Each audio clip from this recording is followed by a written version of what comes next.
Vice Mayor Wilson is out of town, and we are ready to go. Honorable members of City Council, in accordance with Virginia Beach City Code 2-21 and the authority vested in me as mayor of the city of Virginia Beach, I hereby call for a special formal session of the Virginia Beach City Council on Tuesday, January 23rd, 2024, 1:30, City Council Conference Room 2034, Building 1, City Hall, second floor, 2401 Courthouse Drive.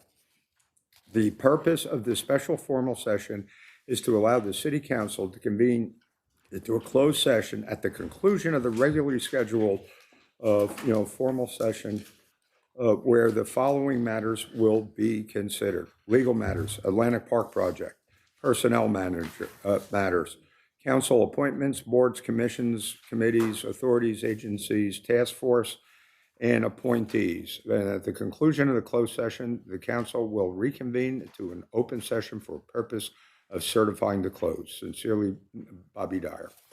Okay, so I guess we're ready to move on. Yeah, so, Mr. Mayor, members of council, at this time, the first presentation will be provided by Legislative Affairs Director Brett McKenzie. The goal of this is to give council an update on your legislative agenda items and also the General Assembly process. Towards the end of the presentation, Mr. McKenzie is going to ask you for additional guidance on items that we'd like to take a stance on, and we'll give you a recommendation and seek to see if you're okay with us moving forward as requested. Okay, ready to go. Good afternoon, Mr. Mayor, members of council. I'll do just a quick audio check. Can you guys hear me okay? Yeah. Okay. All right. So as Mr. Manager mentioned, today we're going to provide an update on some of the budget amendments, the status of our legislative agenda.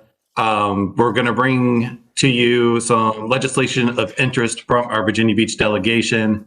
And then we have some bill position requests that we would like to make of you. And before we go any further, just wanted to make a reminder that we had sent you all a CCSR, and I think we mentioned it in the update last week, that the Virginia Municipal League and Virginia Association of Counties Local Government Day is coming up on February 1st, and the deadline to sign up for that is on January 25th, if anybody plans on doing that. So status of our budget amendments here. We were able to work with our delegation to get budget amendments placed for the May 31st memorial. Senator Rouse and Delegate Converse Fowler introduced budget amendments for that. The only difference here is Senator Rouse included $2 million in each year of the budget, and Delegate Fowler had $2 million just in the first year of the budget. Delegate Fagans, we worked with him to introduce a budget amendment for the Stormwater Operations Center for $15 million. And we worked with Senator DeSteph to put in a budget amendment for just Virginia Aquarium, and he chose to put in a budget amendment for $10 million for each year of the budget to support the aquarium. And Senators Craig, Jordan, and Rouse have signed on as co-patrons of that budget amendment. Interestingly enough, I'll just kind of point out here, the governor's introduced budget had a total cost price tag on it of about $177 billion. All of the budget amendments introduced by the members of the House of Delegates would add about another $27 billion, and the same in the Senate, they would add another $27 billion. So lots of work to be done there for finding the ways to pay for these items. Some other budget amendments of interest that we wanted to highlight for y'all. Senator Rouse put in a budget amendment for $350,000 for each year to support cancer screenings for the public employees who responded to the 2012 Navy jet crash, the Good Friday event. Delegate Askew has put in a budget amendment for $100,000 to develop a Hampton Roads African American Heritage Travel Guide. Amanda Batten has introduced a budget amendment to provide $20 million to support the completion of the Southampton Roads Trail or the Birth of America Trail, of which the Virginia Beach Trail is part of. So once that if that comes to fruition, there may be some additional support available there. And then finally, we wanted to highlight that Delegate Tata introduced a budget amendment that would provide $7.5 million in each year of the budget for the Virginia Military Community Infrastructure Grant Program. This is a grant program that the city has utilized, I think, at least on one occasion, maybe multiple occasions, to support some infrastructure projects that also support our military facilities in the city. So the status of our legislative agenda. So we saw a lot of progress this week. The 10-1 charter amendment passed out of the full Senate 40-0 bipartisan unanimous vote. That was a big success. We were very pleased to see that. And the House side, though, on the county, cities, and towns, just this past Friday morning, it was heard in the subcommittee and then in the full committee, and it passed out of the full committee 12-9.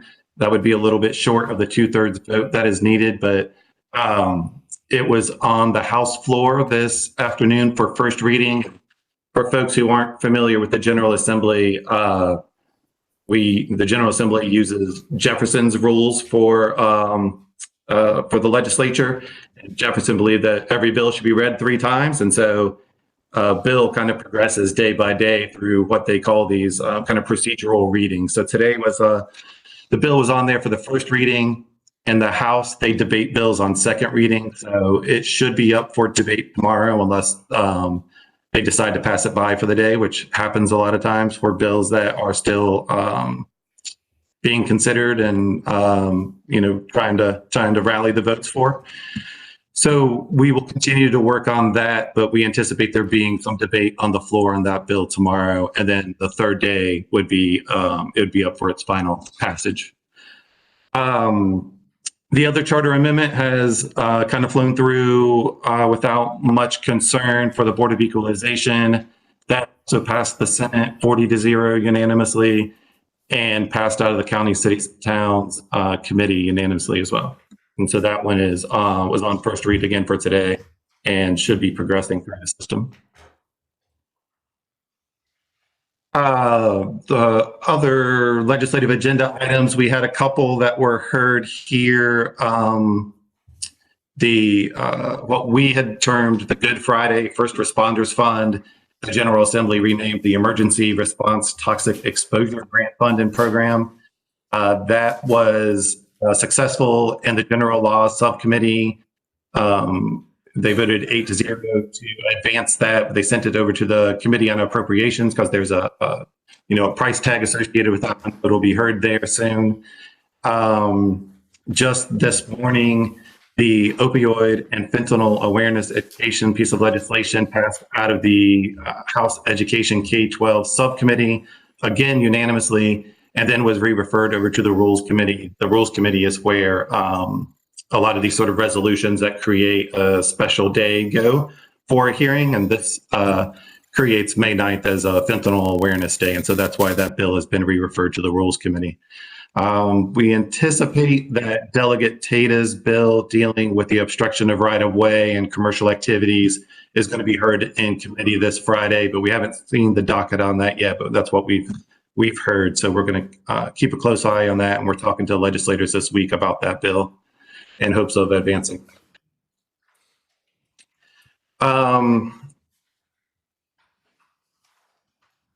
Excuse me, sorry about that.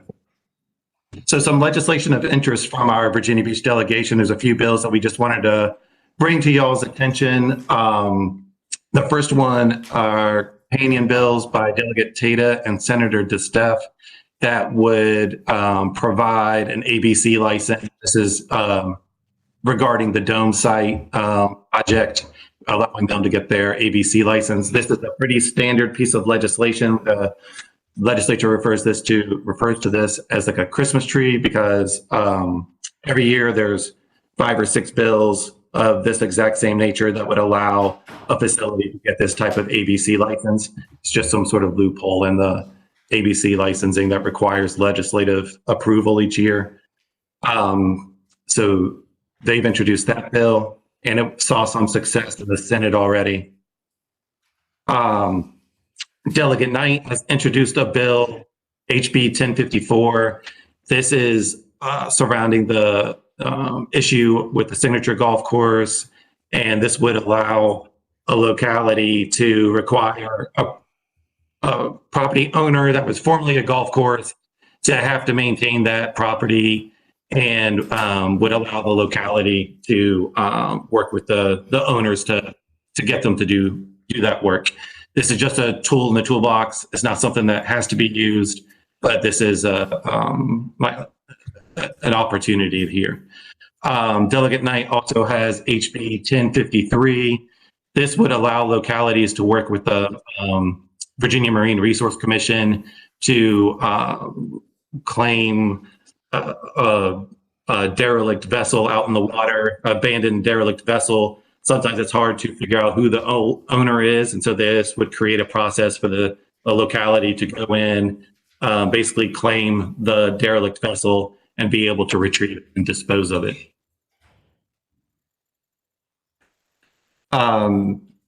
Senator Craig has an interesting bill, SB 171, that is very similar to our bill that Delegate Tata is carrying for us, dealing with commercial activities and right-of-way. It just took a different tact on it. I think this was the bill that's being pushed by the city of Suffolk. And then we have two bills here by Senator DeSteph.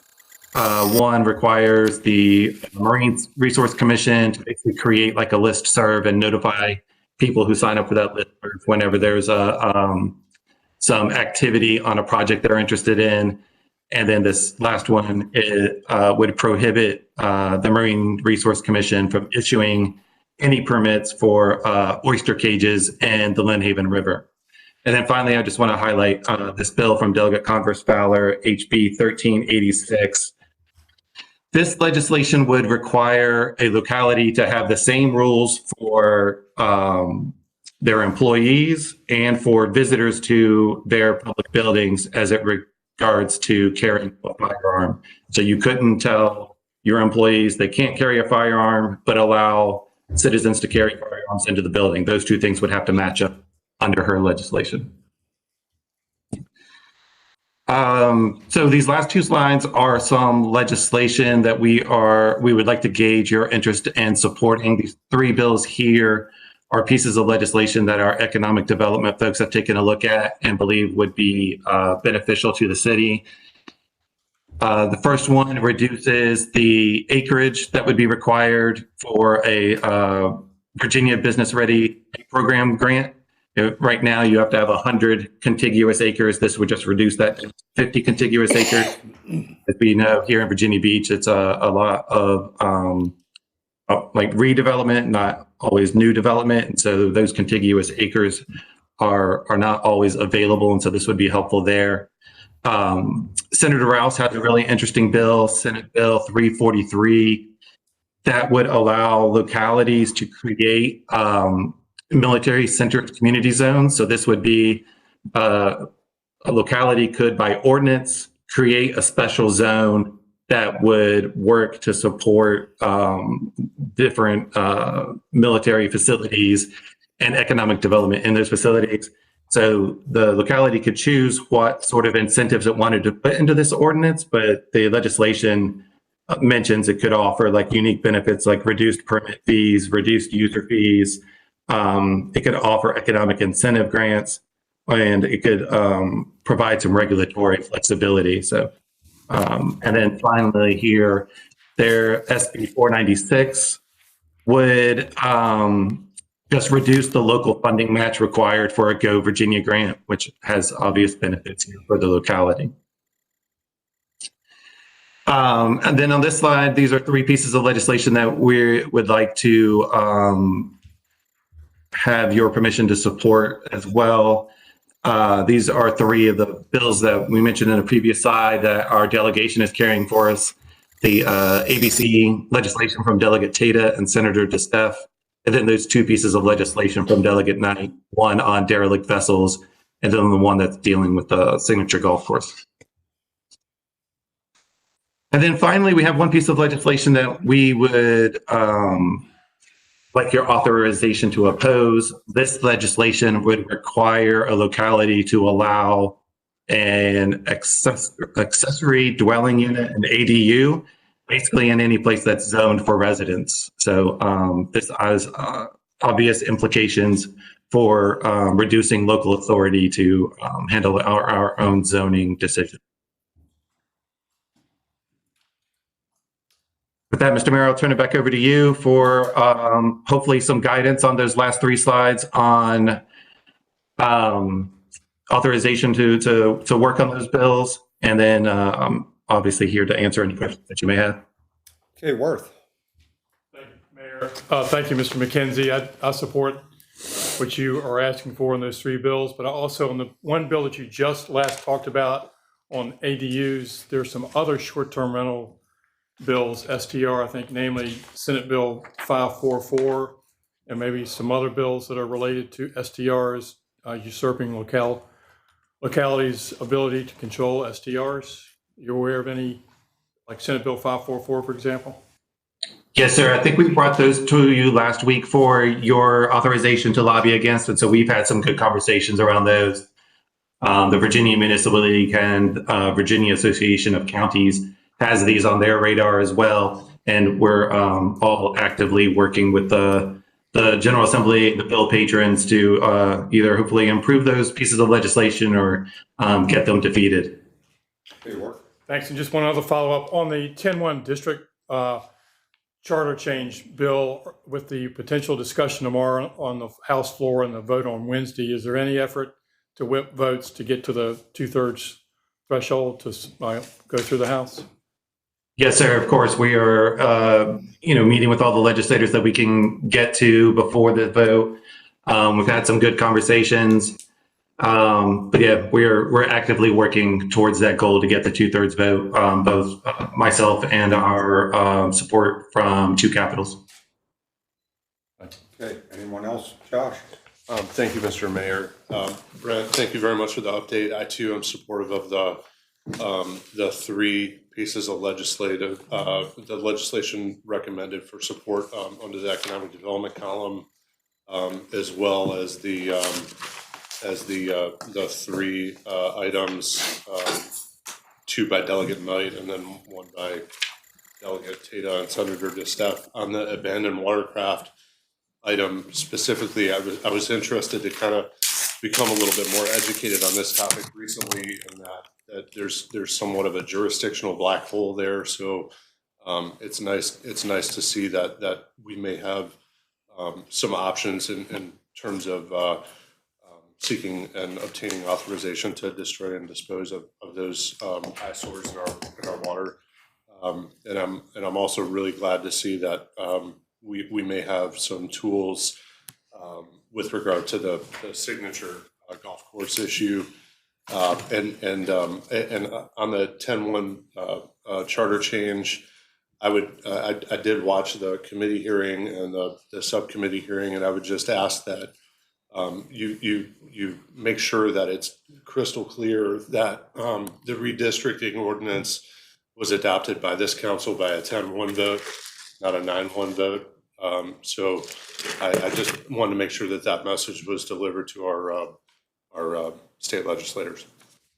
Okay, anyone else? Does anybody object to supporting the 3 requests that Brent made, in favor? Are we okay with that? And could you just go back to the slide so I can just take another look at them? So we're asking for support for these 3 and then the 3 on the next slide as well. Yeah, so Mr. Mayor, Yes. Mr. Mayor, I think what Mr. McKenzie's asking for is if council's okay with us supporting the 6. The 6, not just the 3. And then is council And then okay with one us? opposition. Yes, sir. Yes, sir. Okay, let's do the 6 request for a favorable nod, okay? Anybody object? No Amelia. objection. I was just saying, I was up there all yesterday and saw Mr. McKenzie, Brent working, trying to cover what all we needed up there. Okay, great. Okay, so we're good to go on the 6, okay? And then as for the 1 on opposition, are we okay with opposing that? Okay? Okay, great. And I encourage, don't forget, all council members, avail yourselves to call the local folks and, give your opinions. That's not a problem there at all. Okay? All right, moving on. So, Mr. Mayor, members of council, at this time, the Virginia Arts Festival will come and give a presentation. Thanks, Brett. Okay. Sorry about that. You're all right, Mayor. Mr. Mayor, members of council, at this time, the executive director from the Virginia Arts Festival will come and give council an overview of the Van Gogh experience and also an overview of the Virginia Arts Festival. This item was requested by several members of City Council.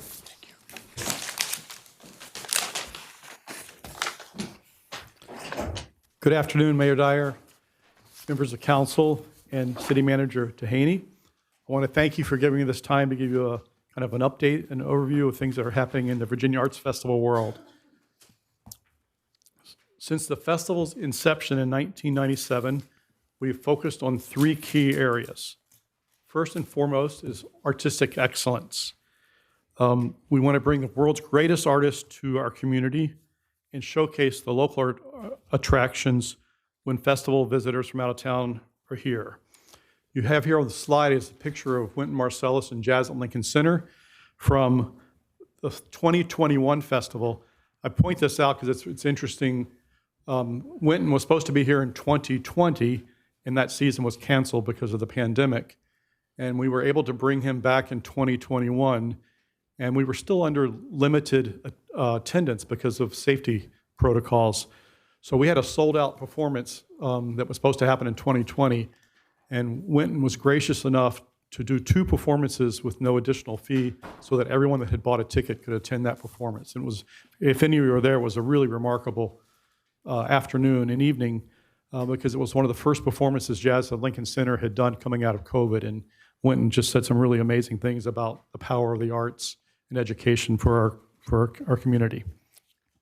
Next slide, please. The second key focus of the festival is education outreach.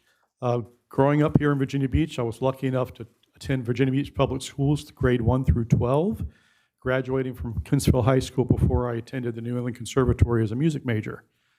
I had incredible opportunities as a young person here growing up in Virginia Beach, and because of those opportunities, I've had the career path that I have. And when I was hired to start the festival, one of the things that was really important to me and our board was to be able to give some of those opportunities back to our community that I was able to have as a young person. Each season, the festival offers over 100 workshops, masterclasses, and student matinees. All Virginia Beach 6th, 7th, and 8th grade band, chorus, and orchestra students attend a festival performance or have an artist go into their school. The next slide, please. The third pillar of the festival is tourism and economic development. The festival was conceived as a way to increase and support tourism in the shoulder season. Our dates are mid-April through mid-June. A large percentage of our marketing budget is committed out of market to attract ticket buyers to our region. Over 32% of our ticket buyers were from outside of Hampton Roads. Last season, the festival had ticket buyers from 47 states and 11 foreign countries. We work closely with the Virginia Tourism Corporation and Visit Virginia Beach to make sure our marketing plans are in alignment. Here are a few photos of recent events that we participated in with Visit Virginia Beach. This is the Midwest Band Clinic that's in Chicago each December, which is one of the biggest conventions that attracts student travel groups. And on the right is last week's American Bus Association convention that was in Nashville for those who could make it to Nashville during the snowstorm. Next slide, please. And then here's a picture of the festival's mobile Bell Caroline that was at City Center, or Town Center, excuse me, as part of supporting CBDA's holiday programming.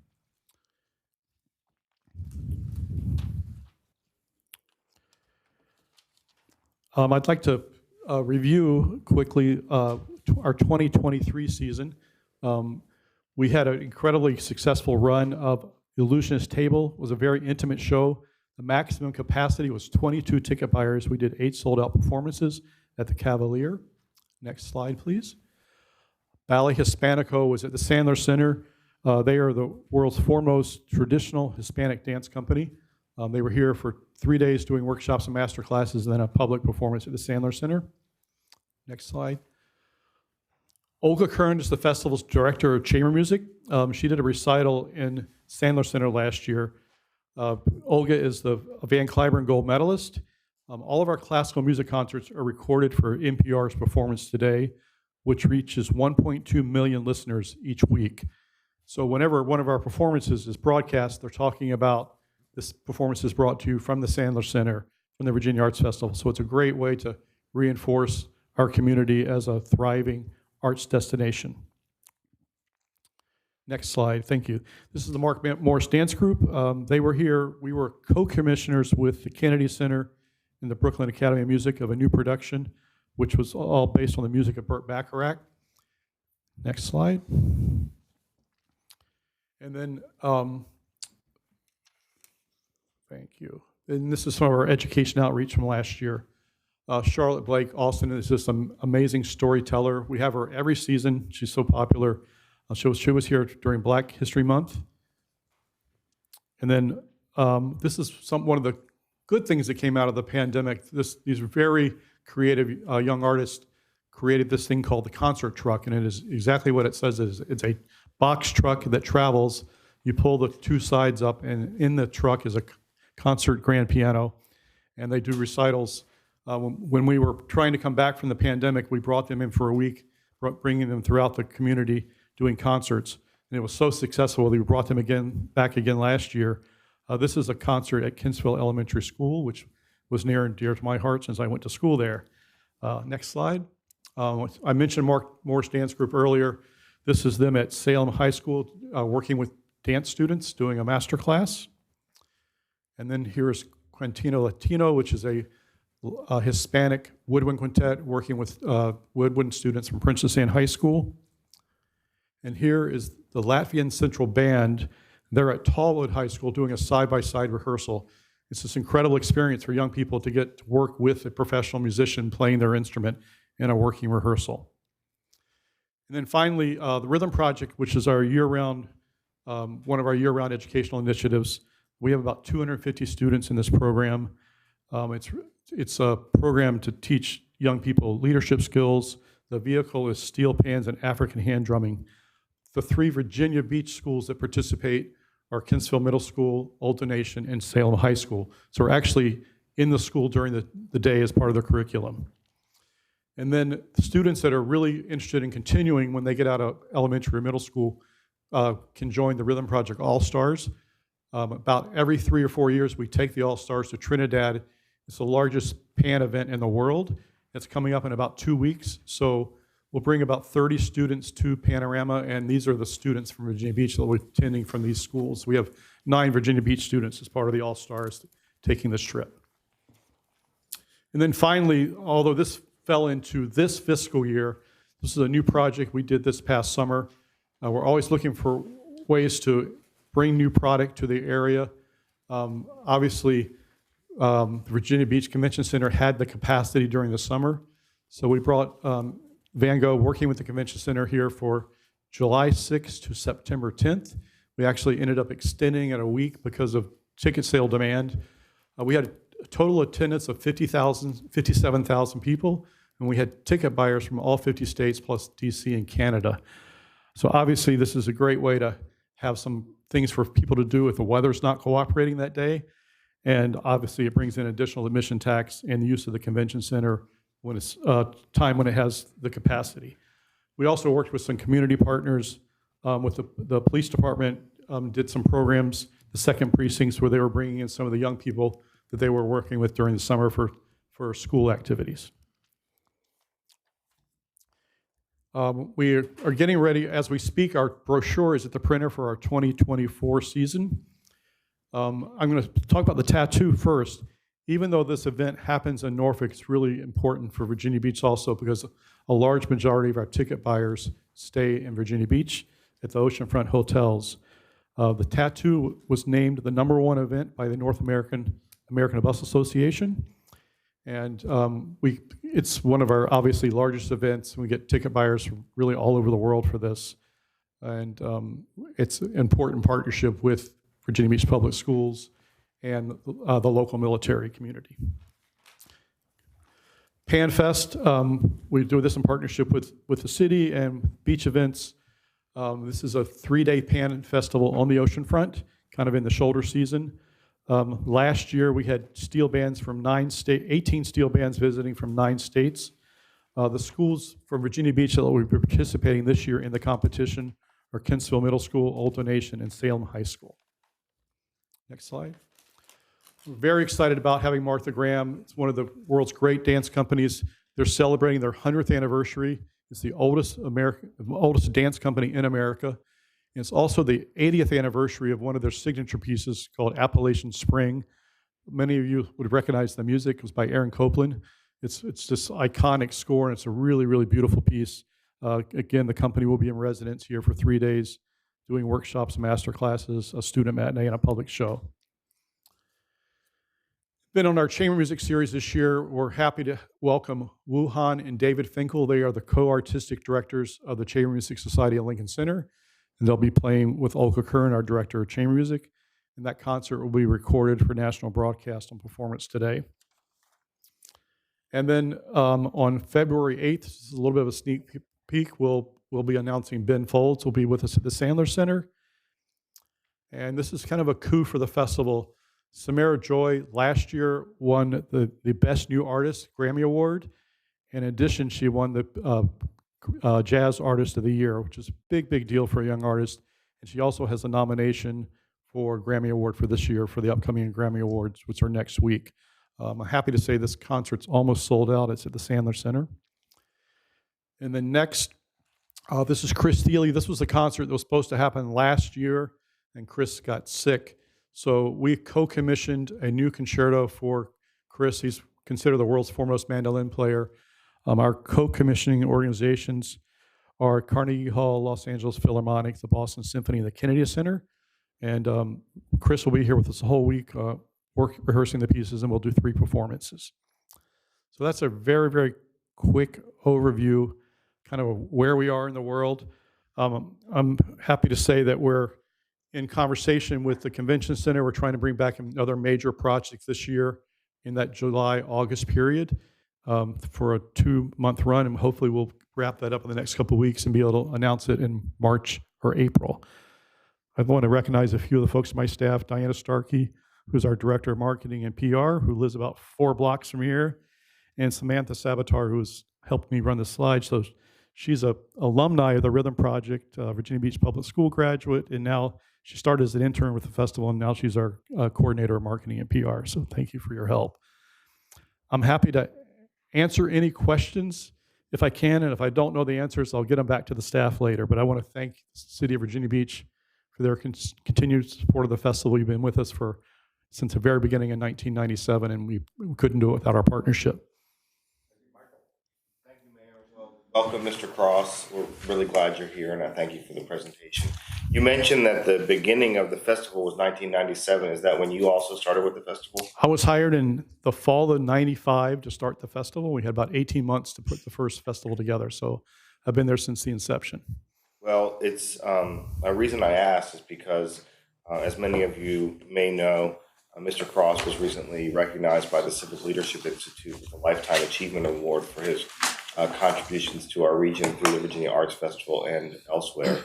And as you can see from the presentation that he shared, he's deserves just the tip of the iceberg of the type of work that Mr. Cross and the Arts Festival has brought to our region and to the city of Virginia Beach, and certainly are worthy of that recognition of the Lifetime Achievement Award. And the Arts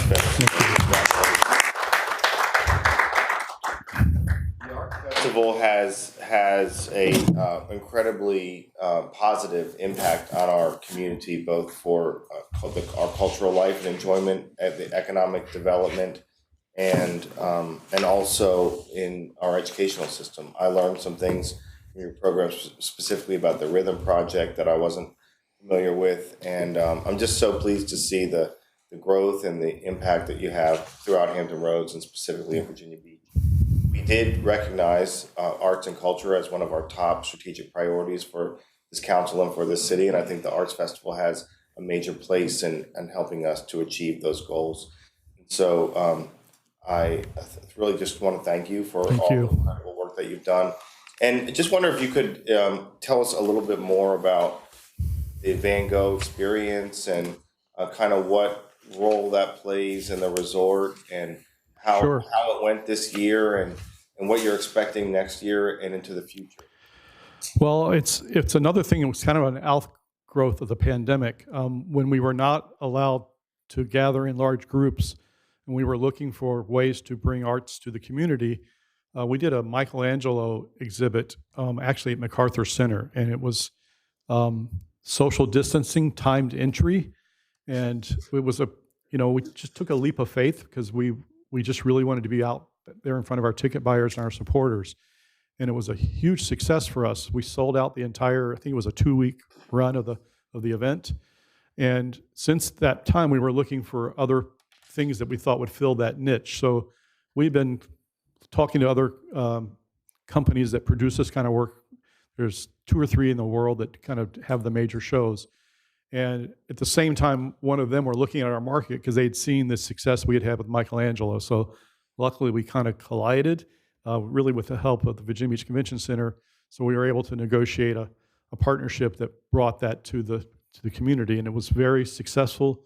I think it exceeded their expectations because in most markets, they don't have a local partner that's helping them with the marketing and the education outreach. So our intention is to work with that same company and bring a different project this summer. Obviously, the convention center has the capacity during the summer, and it's also some additional as I mentioned earlier, options for folks that are already here to come to the oceanfront, but if the weather's not inviting that day, that gives them something else to do.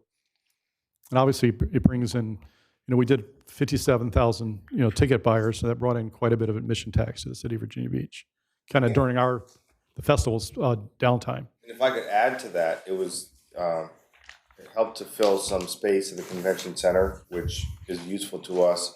It brought a lot of local people, a lot of Virginia Beach residents I know went down to see it, and they had dinner in one of our many great restaurants while they did it. And I know this because I'm active on Instagram, and I think that this was one of the most Instagrammed and Instagrammable opportunities in the city of Virginia Beach last year. And not only were they Instagramming themselves and posting on social media about the exhibition and the experience, but they were also showing themselves enjoying dinner and being with their family, and not only creating economic impact, but also intergenerational connection around an art experience. And that's what you all were able to deliver, which I think was really positive. I know just looking around the table, so many of including myself, so many of the council members and others and staff brought their family members, brought their children, their parents to enjoy that. And it's something that we have never seen in this market, but we've seen in other cities and other larger, with more robust arts and culture landscape. We had a chance to experience here. So thank you. I would say it was interesting, having spent a lot of time down the exhibit. It was interesting to me to see the age group, because typically, the performing arts sometimes skews older. And it was really rewarding to see so many parents and grandparents bringing their kids. So I saw a lot more young people at that than I had expected. So that was a nice, pleasant surprise. Pre-pandemic, we were brainstorming with the city staff, the convention center, of some other projects, and kind of the world came to a screeching halt. So when it's appropriate, we have some other ideas of some other kind of anchor events that we'd love to work with the city, and if there's the bandwidth, because I know there's still some capacity at the convention center. So when that's appropriate, we'd love to talk with the staff and see if there's an appetite to do some other things. Yes, ma'am. Yes, I also saw with that Van Gogh, an entire family in a van all dressed up in white, one with an umbrella. They were and they had different age groups as well, just to come and see that. And those are special immersive experiences for them. But I wanted to mention something about where we are in the world. And then looking at the Rhythm Project that you're doing and taking our students to Trinidad, that whole experience of actually working with the people there for the drumming and so forth is good. You said only 9 children this time, or We're 9 bringing schools? 30. Samantha, I'm going to put you on the spot. Did you do the trip last time when was it not your grade level? I had fully graduated out of it, but I would say with the group of kids and throughout the whole age level of like high school ages, around 30 to 40 kids, plus the chaperones as well. We have a lot of chaperones going with them. That makes you wonder who enjoyed it more. Hey, Thank Jennifer. you. Thank you for the presentation. You were going through the slides and it triggered a memory. Ben Folds, I feel like, is such a specific artist. And I remember his music from high school. I didn't know he was in town, but I was in my car at the light of Independence Boulevard in Virginia Beach, that intersection, like the Taco Bell's across the street. I'm just sitting there and Ben Folds walked, and I was like, is that Ben Folds? In my mind, I was like, first of all, where am I? Am I looking at this right? Why is Ben Folds in Virginia Beach? And that only after that, I saw him walk across like in Town Center. I was like, oh, there's a show, which I missed it. So does this mean he's coming back? Yes. So that's good news for those who like that kind of music, because I missed it, but he's coming back. But it's just such a very specific genre. Yeah. So I was like, what am I looking at on like a random day? But he was in the crosswalk, which I commend him for. But anyway, so I just, it's like, that's cool. The different kinds of artists that you all are introducing and bringing into our city. So Our goal is, if you thumb through the festival brochure, if you have any interest in the arts, there'll be something there for you, whether it's classical music, modern dance, ballet, jazz, world music. So thank you. Variety is a very positive thing. Anyone else?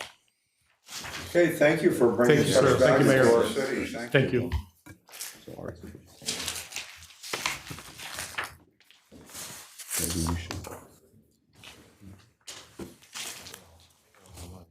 So Mr. Mayor, members of council, at this time, Kevin Chatelaire from our budget office will give council a briefing on the background of the TIF program and also a status update as it relates to the fund balance, and also touch up briefly on issues with the SSD.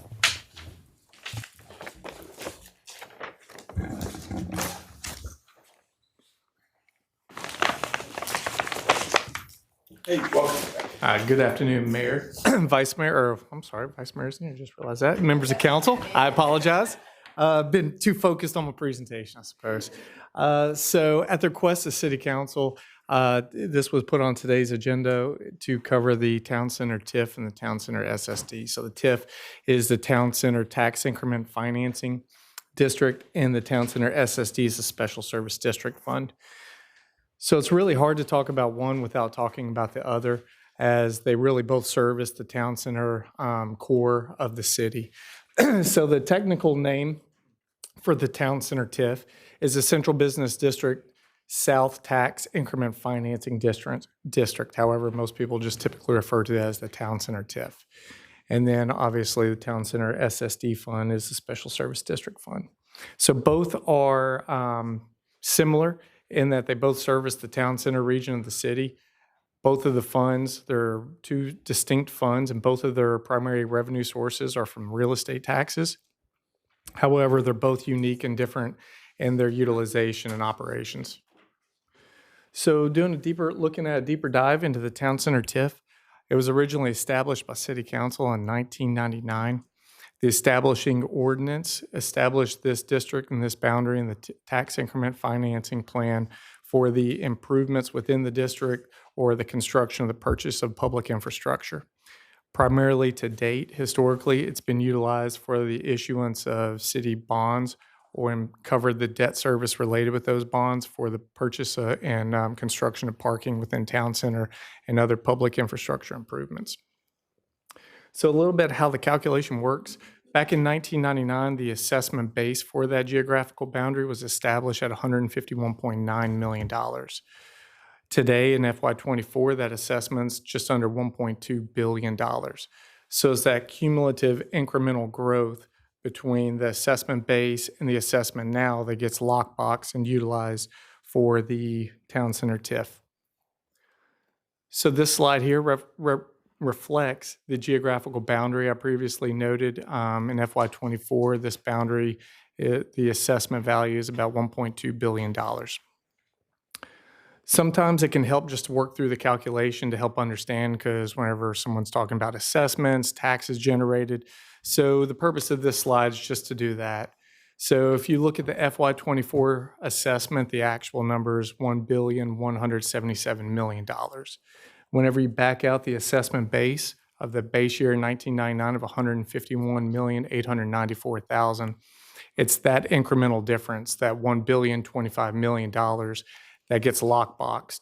And the revenue, tax revenues generated off that is what's lockboxed into the Town Center TIF fund. So in looking at the calculation also helps understand another nuance about the Town Center TIF in that the citywide tax rate, real estate tax rates, what's applied to this. So you can see there in that last row, the citywide tax rate's 99 cents per $100 assessed value, generating just over $10 million that gets allocated or budgeted within the Town Center TIF fund. So it's an important distinction, especially in a little bit once I'm talking about the Town Center SSD. The tax rate fluctuates years. Over the years, it's fluctuated based on the citywide tax rate established by City Council. So some years it's been as high as $1.20 per $100 assessed values, and it's been as low as 89 cents per $100 assessed value. So this slide represents a projection of the Town Center TIF and the forecasted modeling. So just, I know it's a lot of numbers on the screen, so I apologize for that. But to demonstrate and look at the overall TIF capacity, it's a necessary exercise. So to get everybody familiar with the slide, the top portion of the table captures and sums up the revenues that are projected to be generated within Town Center TIF. You see there the primary revenue source is real estate.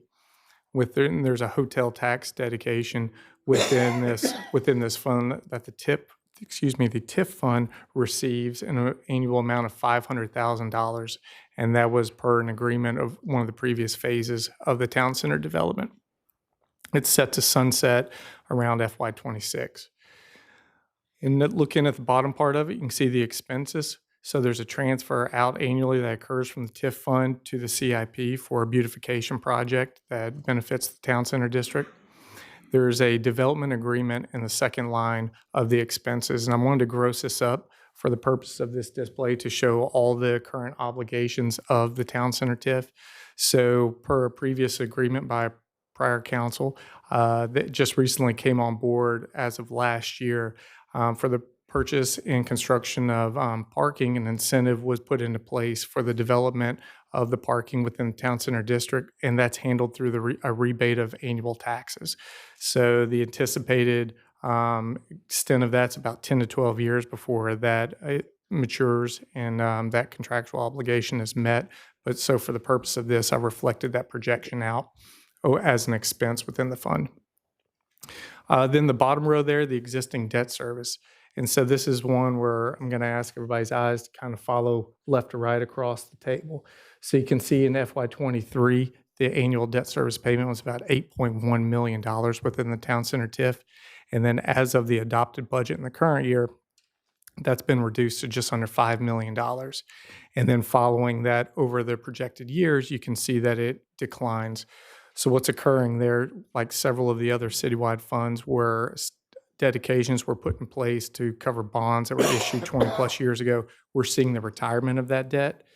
And as a result, what we're seeing is some additional capacity accumulating within the funds, awaiting future city council direction on the utilization of those funds.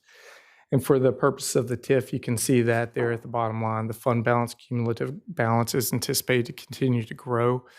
Again, as a combination of real estate assessments assumed to grow and the retirement of that debt. So in summary, looking at the TIF, capacity is projected to continue to grow in the future years within the TIF.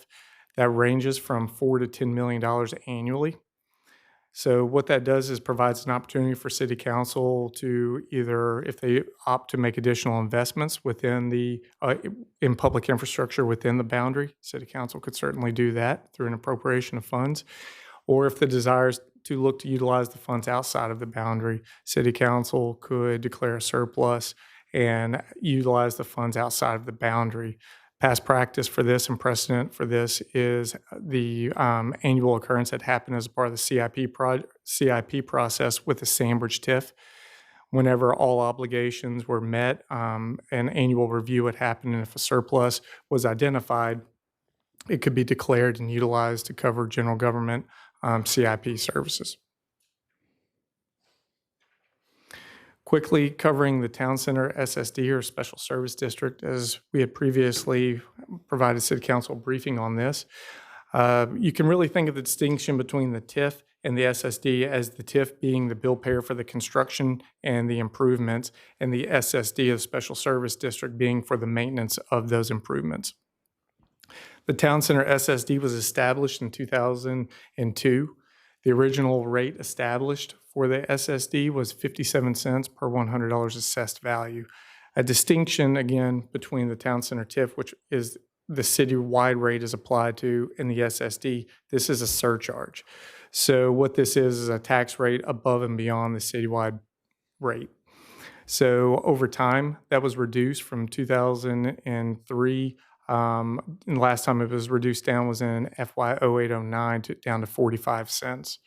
So over time, what occurred is, as the next bullet points illustrate, the base year assessment was about $18.5 million, and today they're $535.9 million. So as the town center grew an assessment base and it expanded, so did the boundary in which this additional surcharge tax was applied, generating additional revenues for that fund. And so being that this is for enhanced services and operations, it's an additional surcharge. There's always a need to right-size that to ensure that it's covering the cost of those and isn't unnecessarily accumulating a fund balance. Here's a visual of the SSD map, the Special Service District map. You can see it's a much smaller area than the Town Center TIF. This is the core of the town center, and again, these are the blocks and the parcels that are paying that additional surcharge for the services. So the TIF typically covers the debt, is a little bit more simple, I guess, in looking at in terms of the table, and its utilization is to cover debt service. The SSD, on the other hand, covers many operations. You can see here, I'm not going to go through and read these, but for the annual operation of the 5 garages, it covers parking enforcement within town center, maintenance of the grounds, fountain and plaza supports those and the maintenance of those, as well as the entertainment that occurs within town center. So the holiday events that occur around Christmas time, the globes, the Santa, there in the plaza, that's covered through the SSD fund. For a visual of the projected glide path of the SSD, this is a different story than the Town Center TIF. This is something that was shared with City Council as a part of last year's 5-year forecast and as recent as this year's 5-year forecast in November. And that there's a projected, the forecast for the SSD is projecting expenditures to exceed revenues each year with a negative cumulative fund balance beginning in FY26. So for context as to where we're at today on our budget planning purposes, and when City Council last reviewed this in November, we're currently operating in FY24, and you can see there at the bottom line, there's a substantial or a significant amount of fund balance to cover this year's operations. As we're beginning our development process and working on the development of the FY25 budget process right now, you can still see that the cumulative fund balance remains positive. We're not anticipating the issue to really occur until we begin the development of the FY26 budget. And based on the discussion and direction from City Council, there's a lot of moving parts with the Town Center SSD. And so the decision, as opposed to acting now to make a modification to the rate, it would be to wait till a year from this point in time to see what else occurred, what changes occurred, and does, in fact, a rate adjustment need to occur within the Town Center SSD. In fact, as I noted a few slides ago, the rate was reduced over the years as assessment growth did occur. So as additional development occurs within Town Center, it's likely that that's going to just naturally generate some additional revenues, offsetting a need to necessarily just do it through a rate adjustment alone. So with that, Any questions? Amelia and then Barbara. Well, I really want to thank you for going over this again, because recently, as we had people mentioning, as though we're going to move forward and raise that, and it's not till 26. And it makes sense with, until we get these new constructions on, for maintaining it. And you clarify that, you also showed us the chart, and you also did a point of, so people can understand, our public can understand the difference between the TIF and the SSC. So thank you for this presentation. yes, ma'am. Yeah, Barbara. I think, if I remember correctly, that it was the basis for coming up with the SSD was that the town center folks wanted the parking to be free. And so that was the main thing that generated the SSD, so that there would not have to be charges for parking. And so our public really needs to thank the folks in that area for paying this extra tax money, because when you go to the town center parking garages, it's not a charge. And that's because they're paying the extra 45 cents, which also pays for other things as well, as you have said. But I think the thing that has come to us at the last budget and maybe somewhat before that came from the residents who are in the SSD. And because they're condos, the residential is being charged this 45 cents as well. And I think they do have a point that that's pretty high for the residential use, when it was really intended to be an offset for the commercial, so that when these folks were renting their offices and the things that they wanted people coming to the town center for, they wanted the free parking. But now we've got this issue with the folks who are in the residential saying, hey, this is a burden on us. Have you all looked at it from that standpoint, and to see if there's anything we can do as a residential commercial adjustment? We did look at that. Something that's very difficult to distinguish is the utilization of the residential. The individuals that have residential units within the town center core compared to the parking commercial ownership of the properties. So there's a utilization of the parking garages by the residents and certainly the commercial, the business patrons. And so it's very difficult to delineate and make a distinction as to what that operational cost is, either on a per square foot or based on a block by block assessment. It's really, I just can't emphasize enough how difficult it is to determine and make a distinction of, if we were to split the responsibility of that cost, what benefits, how much of that cost to allocate to the residents as opposed to the commercial businesses. For context, I believe I have it reflected here for the town center SSD, Mrs. Henley. The breakdown, whenever we last did this exercise, of the 535 million assessed value, about 87.9 million of that was from the residential component, and 448 million of that was from the commercial. So on a dollars and cents, I believe that puts the residential component through the SSD rate generates about $300 and something thousand. Patrick. Kevin, can you go to the slide that shows the SSD fund balance projection?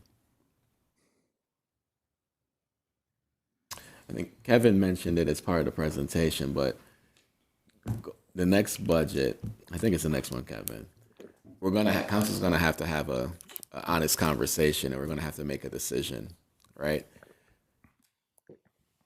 If we were to reduce the residential rate, it just, with how things are being projected, unless we reduce services significantly, we're probably gonna have to increase the SSD for the businesses, yeah, or we can reduce services. Yeah, so like, we're going to have to make a decision, not in this budget process, but probably the next one, not in the one that we're working on right now, but in the next one, we're going to have a honest conversation about right sizing this or increasing it. One option could be, I know some people say there's possibilities of construction that may come online, but by the time we actually start generating revenues from that construction, before it gets stabilized, we probably will need some kind of plus up or reduction or increase in this SSD in order to kind of keep it from going upside down. And I don't know, maybe this is something that you're considering. There could be a residential rate of 30 cents and commercial rate of 45 or 50. So because it stands to reason that it's a less usage by the residential than by a commercial use. And maybe we need to look at just a different rate for the residential that we have for the commercial. Within the SSD, there would still be a payment, but it could be different. Look at that aspect. Yes, and that are options. It's hard for us to figure out how best to cut that, so we can bring in options for y'all to consider at a later time. The big issue with that is, regardless of what happens right now, staying the same is not an option. It's either we're reducing services. If we reduce the costs for the residents, say we give them $1.30 instead of where they're at right now, it just means somebody else has to take that up, right? Somebody else is going to have to cover that shortfall. It could possibly mean, if council desires it, I don't know if this is possible, but one thing could be, since there's a healthy tip, balance council may want to direct some of the fund balance from the TIF and declare a surplus and send it over here if council wants to, or council could use that TIF surplus and send it somewhere else if it desires. But we're just going to have a conversation, not in this current budget, but in the next budget process, on how to right size this account. Well, I think working with the people in the town center, the property owners there, is the place to start. I mean, they came to the council with the SSD idea, as I recall. And so they certainly are a part of it. And I think, their preference would be something that should be considered, because they realized in order to offer all of this stuff, they had to come up with the payment. And I think it was with their agreement. And so we just maybe need to look at how to address this future and equalize things. And I've got a feeling they'll be able to come up with something. Okay, Josh, and then Amelia. Thank you, Mr. Mayor, and thank you, Kevin, for this update. And yeah, I obviously, well, maybe not obviously, but I own a business in town center. I was able to move to Virginia Beach because of the folks who put their capital and their reputations on the line and made an investment and turned a quadrant of the busiest intersection in our city from nothing but trees into a city center that we can be tremendously proud of. And I think in some of these spreadsheets, what might also be lost is the fact that we've been able to invest and make for a city center without any pressure on the general fund. We're able to reinvest in this city center without any pressure on the general fund. These are monies that are supported by revenues that were generated before the investment. And looking at these two trajectories, with the TIF going in one way and the SSD going in a different direction, and understanding some of the pressures that the residents have communicated to us on the rate, seeing as how these are all the same taxpayers, it would seem to me that it would be a good idea to look at the TIF as a potential source for a stopgap to help alleviate the pressure on the tax rate for the residents, but also recognizing, as Councilwoman Ross Hammond said, that we do have investments and coming in and new development coming down the pipeline that will then end up being ratepayers into the SSD, and perhaps we can use the TIF as a Band-Aid, so to speak, until those ratepayers come online. But again, I want to emphasize that besides just giving us a city center, I pulled this briefing. It was It was given to us by Patty Phillips in 2018, the prior council, where they looked at all public privates and our ROI derived from them, and this is just through fiscal year 2017. Just not real estate taxes included, but town center generates a lot of other things that go to the general fund. So business, personal property taxes, BPOL, sales taxes, meal taxes, hotel taxes, and those average, at least as far as 2017 numbers go, about $8 million a year unrestricted to the general fund. And cumulative 2002 through 2017 was about $89 million total in business taxes. So, and I think, you know, the fact that town center employs between 4,000 and 5,000 people is really a testament to the success of the investment and to the creativity in terms of putting this method of financing it together. So, I think that it would be wise for us to look for a way through the TIF perhaps to help alleviate the pressure off the SSD. But I do think that it's important to note the success of the investment and what it's done for our city and for our general fund. Okay, Chris? Thank you, Mayor Dyer. Thank you, Kevin. Overall, has the town center, because last week Vice Mayor Wilson talked about the integrity of previous councils and their intents. What was in 1999? I know there was a goal. Have we achieved that goal in terms of the purpose? In terms of trying to Revenue. declare, is it mission accomplished? Is the Yes. So that's really a council policy and a future council policy decision to be made. I can certainly speak to the town center SSD, which again is the core. Everything within the town center SSD was as Councilmember Schulman said, a success story in terms of a development from truly fields to this visual here. And so I do know that there are blocks that are outside of this geographical boundary as identified here that have been conversations in the past. There's no formal commitment or certainly nothing that I'm familiar with that would reflect it as an obligation. But there certainly have been conversations in the past I'm familiar with about expanding the town center core and growing that even further. And if that is the case, then staff has always assumed that the likely bill payer for that would be the town center TIF. Thank you, sir. Okay, Barbara and then Worth. You mentioned that the Sandbridge TIF had been an example of utilizing the excess money for other uses. I think it's important that everybody knows that we found out that we really didn't need the TIF for Sandbridge to be able to have the sand project. And so we did away with the Sandbridge TIF. That's correct. But during the time we had the TIF, we found out it usually just generated extra money that then we split with the schools and the city and so forth. But to be clear with everybody, there is no TIF at Sandbridge now. There is an SSD, and that is covering the cost of the sand projects and the maintenance of the sand and the maintenance of the beach at Sandbridge. So it does have an SSD, but it no longer has a TIF. Thank you for clarifying that. Worth?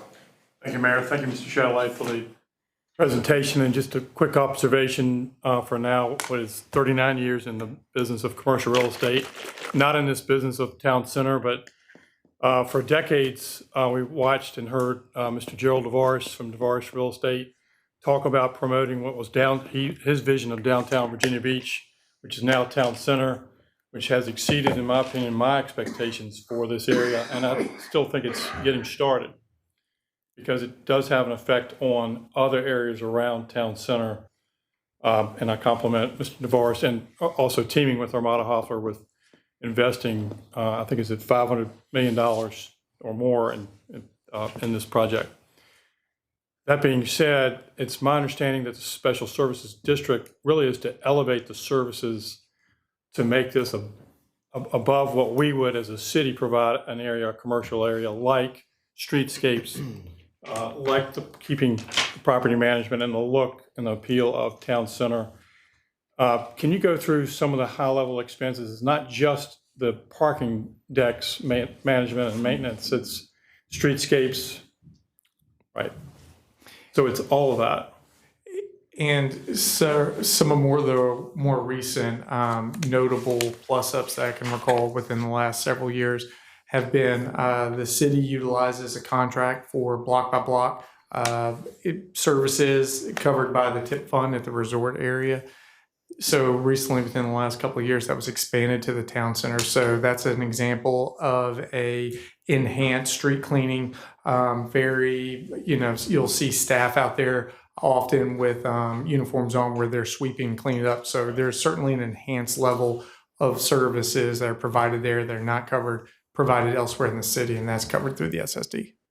And the point why I want to look into this is because what that costs us today will be more expensive next year and the following year due to the CPI, Consumer Price Index, the inflation. And so that cost will increase. And so, but the level that's charged stays the same. And so I think that could be one of the causes why there's a difference or why it's going down.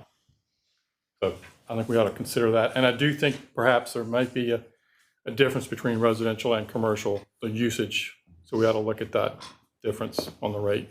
Barbara, Amelia, and then Josh. Yes, I was going to say one unique situation we have is though it's my district, I have a Councilman Shulman who works in that district. So we have worked together on different parts of not looking at it just from my perspective, but also as someone who is there daily doing the work. And I think that brings something very unique, to the table. So this is very important. There is the enhancement, and all of you were listening to the recent town center report between the city manager and the mayor. It was very impressive of what is more to come within this area. So I thank you for bringing that. I like the idea that you mentioned about possibly the TIF helping in that stopgap when it comes. But right now, we want all of them to know we're not increasing anything at this point, because that is a big concern right now. And I'm also thankful that Councilwoman Henley mentioned that yours is done, but there's still the SSD. Because people, when you're talking from one to the other, they don't quite understand these differences. And so this presentation was important. It's brought out some clarifications. Thank you. Josh? Thank you, Mr. Mayor. Just one other point to make, and I know, Kevin, that in the prior slide, you had showed the difference between what commercial versus what residential pays into the SSD, but I think that percentage is 86% commercial and around 14% residential. So commercial does pay the lion's share of what is SSD revenues, but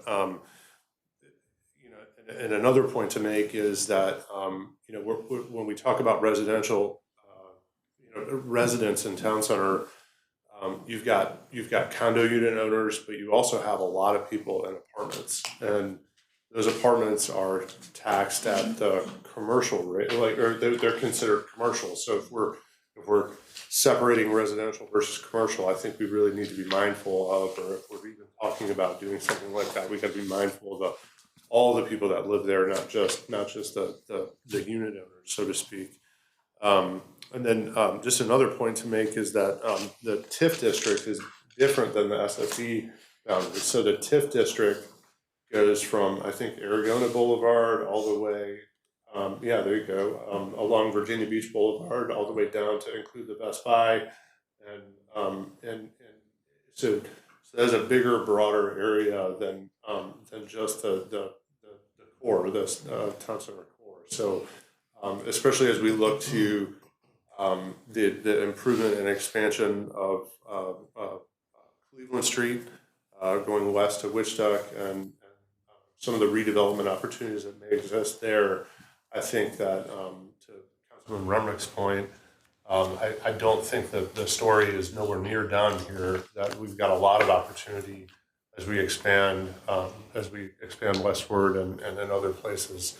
And I know I'm looking at Chuck used to work for our neighboring city of Norfolk, and I can only imagine what trying to compete, in an office market in downtown Norfolk, looking at town center, and I mean, we're 98% leased, I think, in town center right now. So I think that's a tremendous story to be able to tell in a economy that's really rough for office right now.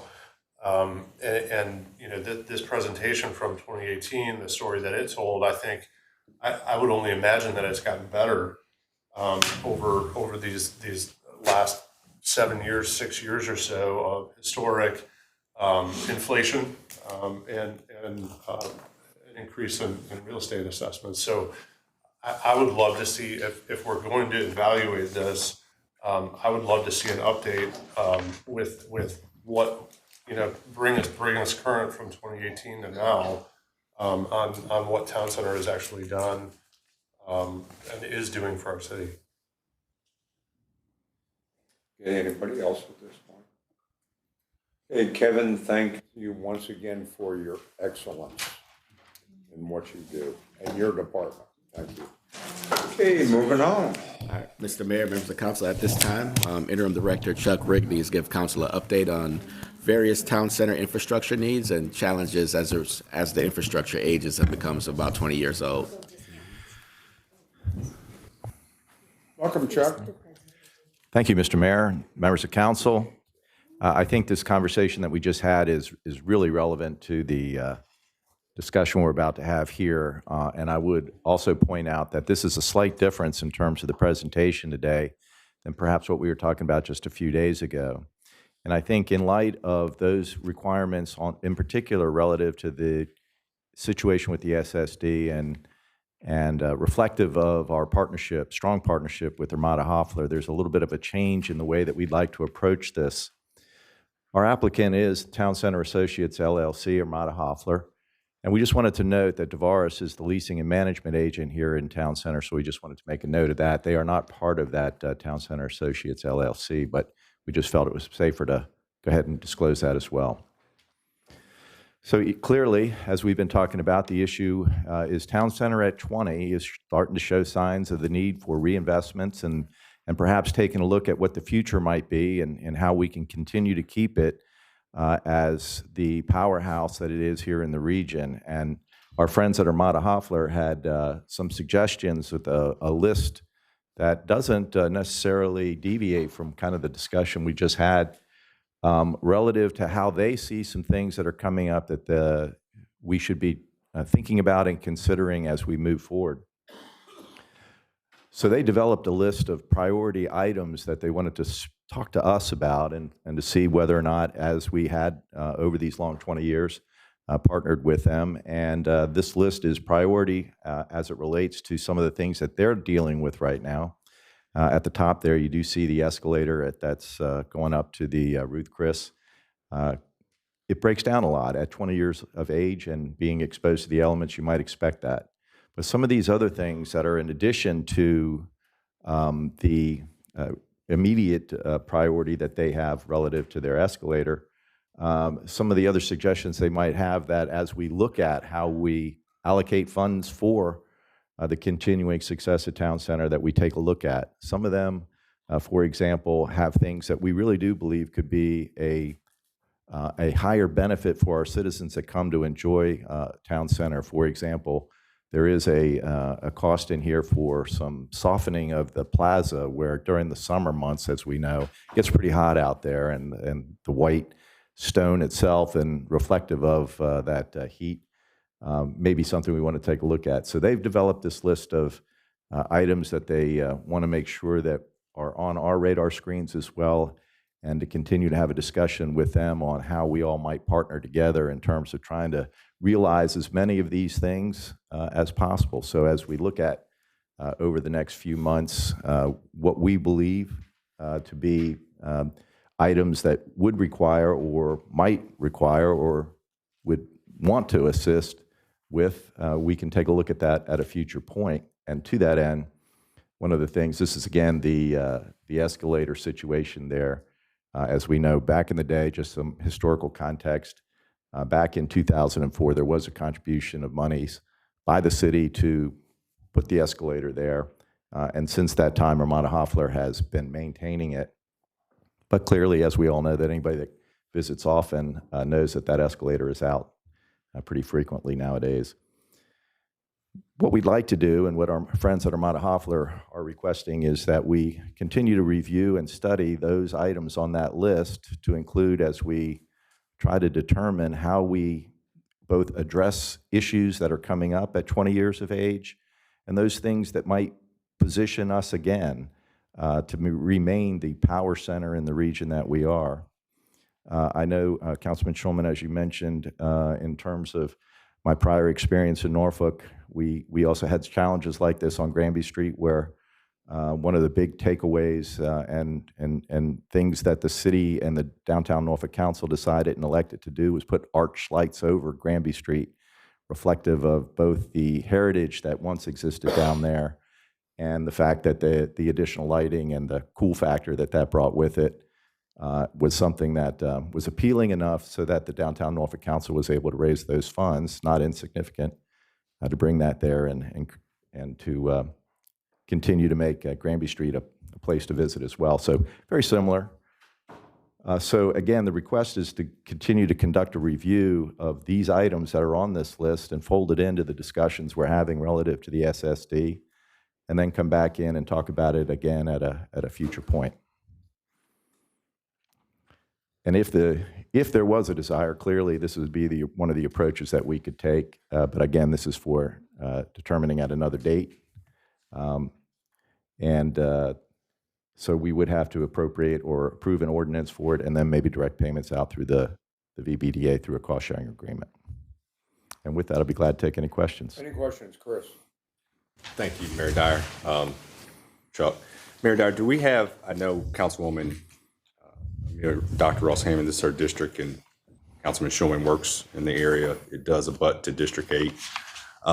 Do we have liaisons to this discussion, or is this just kind of was just based on the council members that participated? Councilman, we did have a meeting that was attended by Councilman Schulman and Councilwoman Ross Hammond, where Armada Hoffler's leadership, Lou Haddad, Shelley Hampton, Ryan Arcease, all noted that these are the things that they're kind of seeing out there in the day-to-day operations. I would also say that one of the things that we did learn from Armada Hoffler is that they've invested tens of millions of dollars in the upkeep and maintenance of their buildings over these past several years, just the past few years. So again, the council was represented in the discussion relative to this list. A lot of times we'll defer to the district person. Okay. Moving forward, after last week's presentation and the acknowledgement of VMT that they left out a council member, the staff report that I received on this was September 1st, but the meeting took place August 1st. Going forward, can you make sure that there's clear communication? That's pretty quickly. A month is a long time to wait. I agree. If I'm not getting communication from my council members. Thank you. Hey, Barbara.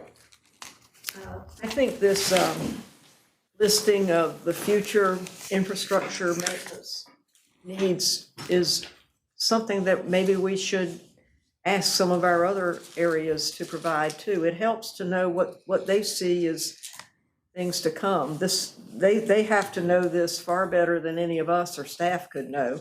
And I think it's very good that they put this together, and I'm hoping maybe we'll see this from some other entities around the city, because it's the people who live there every day and work with these things that know these intricacies, whereas we just couldn't. But knowing that this is what is coming really is helpful when we see how much money we're going to be needing in the next few years and where these priorities ought to be. So I would just say thank you to whoever came up with this idea.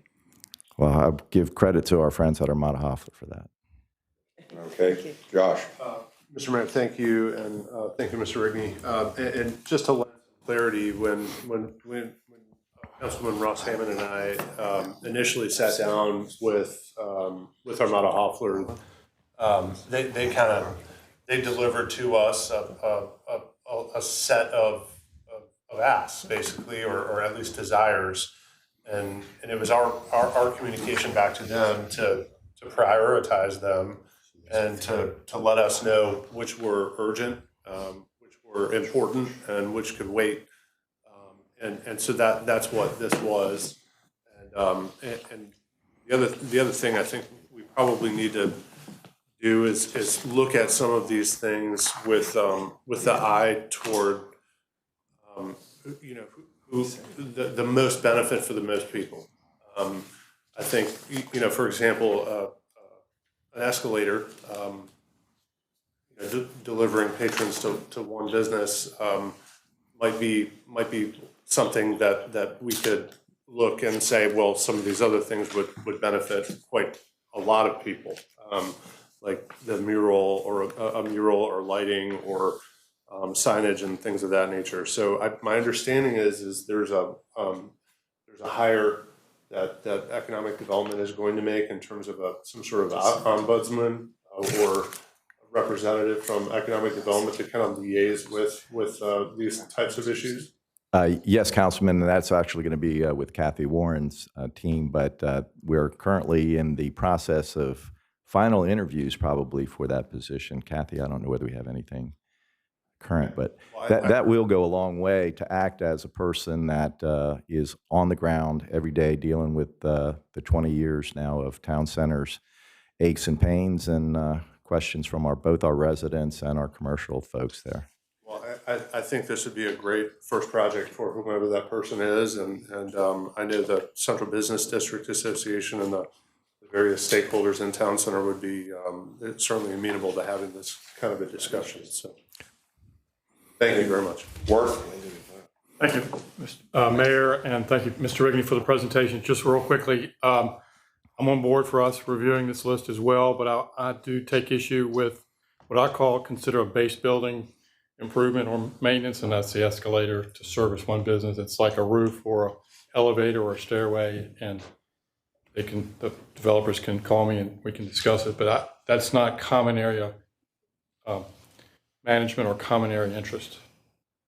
I take issue with the top item, $1 million. I was just going to say the same thing.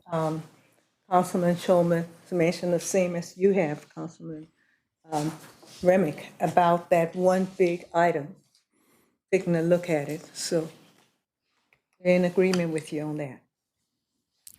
Yeah, I think there's a difference between the escalator and the court system, which is constantly used, and this. There's definitely a differentiation there. Okay, anyone else? No. Okay, thank you. Thank you, Council. All right, so. All right, moving on. Okay. So, Mr. Mayor, members of council, at this time, our housing director, Ruthie Hill, will give council a briefing on the finalized housing study recommendations that came from your consultant. The goal today is to brief council to go over the final recommendations and solutions based on your last briefing where you all told us these are the kind of things you want us to work towards. Not for you all to make a decision today, but to take it, digest it, take a little time to get comfortable with it, and then we'll hope to come back to you all in March for policy direction in terms of finalizing where you want us to work. Good afternoon, Mayor Dyer and members of council, and congratulations, Councilmember Hutcherson. Good to see you. Yeah. So today's goal is, as City Manager Duhaney just told you, is to go over this process, go over the highlights, and talk to you about next steps. So is it working? Hold on. I need to do it. Okay.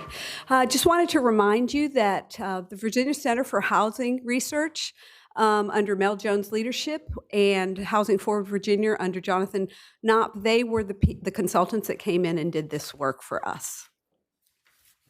So why did we need the update for the housing study? Well, after the 2008 recession, Virginia Beach's housing market, as analyzed in 2016, struggled with low demand and adapting to the millennials' needs. So housing affordability at that time was not a concern. Now demand has risen, but the recovery brings a new problem, a tight market where increased competition makes it harder for first-time and moderate income buyers to purchase homes, and also for many renters to qualify affordable units. At the end of the COVID assistance, what's happened is people were sustaining their rents due to federal and state help, and it eased the pain and lowered the housing cost burden in 2021. Since then, however, that safety net has basically gone away. So since our early 2022 data suggests that lower income households are facing a much higher housing cost with less financial support. And what that means is that there is a greater need. Also, the local housing policy implementation in Virginia and throughout the nation, actually, over the recent years has provided a wealth of new guidance and best practices on how we should approach affordable housing in our community. So this updated study leverages a greater volume of case studies as well as resources on a wide range of housing solutions for local governments in Virginia. And so in the full report, that's 114 pages, as well as the consumer report that you have in front of you of 16 pages, it will include recommended solutions and a description of how they work, the implementation process, and a description for what's involved, the roles involved, strategies, and metrics to gauge it. So let's talk about how we got here. If you remember, a little over a year ago in November 2022, I came before the council and you approved an ordinance to update the study. Then in January, February, Virginia Tech did data analysis and public meetings. Between March and April, there was an online survey as well as expert focus groups. Then in June, many of you were met with Mel Jones and had conversations with her about your thoughts. Then August 8th, as well as September 26th, both times, Jonathan and Mel came to you and brought you updates and listened to the potential recommendations and the way that the council was looking to proceed. Between October and January, the consultants put together this package, and today I'm here to report on the findings. So I'm going to go through a little bit of data now before we go into the solution. And I just wanted to share with you some highlights that are already in your packet. So the average age of households in Virginia Beach is getting smaller. What that means is 60% of our Virginia Beach households are now one or two person households rather than being three or four or multiple person households. Almost 3/4 of all housing in our city, however, has 3 or 4 bedrooms. So you can see the disconnect there with people needing a smaller unit and not having the smaller unit to attain, both in home ownership as well as in rental. The next piece is really telling. Many seniors in our city live on their own. Approximately 35% of households aged 65 to 74 are living on their own. 42% of households aged 75 to 84 live on their own. And nearly 2/3 of households aged 85 and older live alone. So that's a real discrepancy in the people that are aging, that are needing one-bedroom homes, and we don't have them in our stock. Additionally, younger generations are less able to form households and buy homes. So in 2021, 22% of our households were led by someone 34 or younger, but fewer than half owned their home. Nationally, millennials have a lower home ownership rate than baby boomers at the same age. So if you look at that number of 34 years and old, and I can attest to that, when I was 34, I already owned my own home, but many of them now are not able to afford them at the same age. So there's a tightening market, and what that means is that prices grow with a strong demand, and so many middle income earners, that took advantage of historically low mortgage rates to shop for new homes have then exasperated the housing market, right? That demand drove average prices up 36% between 2016 and 2023. So that's a huge increase in our prices here in the city of Virginia Beach. The market stabilized, but it's still very tight. Most homes currently sell within a healthy 30 to 60-day time period, which balances the buyer and the seller interest. However, this is a significant tightening from a decade ago when homes sat on the market for much longer. So if you really want to purchase, you're going to have to get out there and get your bids out there quickly, more quickly than you used to. In the rental market, rent growth challenges lower wage workers, and what that means is that the median rents rose 18% from 2014 to 2021, but they declined slightly relative to the inflation. However, households with less response to the inflation have struggled to keep up with the normal increases. So there's lack of options, and what that means is there's an intense competition for units affordable to the median income households. And that stems from the shortages in both the low-cost and the high-cost markets. Renters with the lowest incomes are substantially crowded out, and they're forced to accept burdensome housing costs, which we'll talk about in a few minutes. Substandard conditions, and in some cases, they're experiencing homelessness or prolonged homelessness because of it. So this next slide is talking about housing affordability here in our city. And so if somebody were to ask you or me, what does affordable housing in Virginia Beach mean? I would say, based on this study, that 1 in 3 households in the city of Virginia Beach are cost burdened. So 33% of our constituents, which is about 59% of the households in Virginia Beach, are paying 30% or more of their income on basic housing needs. Houses below 80% area median income are cost burdened at higher frequencies and are more likely to face severe cost burdens when they must spend 50% or more of their income on housing. So I thought I'd give you that information on what the AMI is. So the area median income in Virginia Beach is $100,500. So for a family of 4 at 80%, that's $79,200. At 50%, that's $49,500. And at 30%, that's $30,000. If you look at, that's for a family of 4. If you look at one person, at 80%, that's $55,450. 50% is $34,640, and 30% of area median income is $20,000.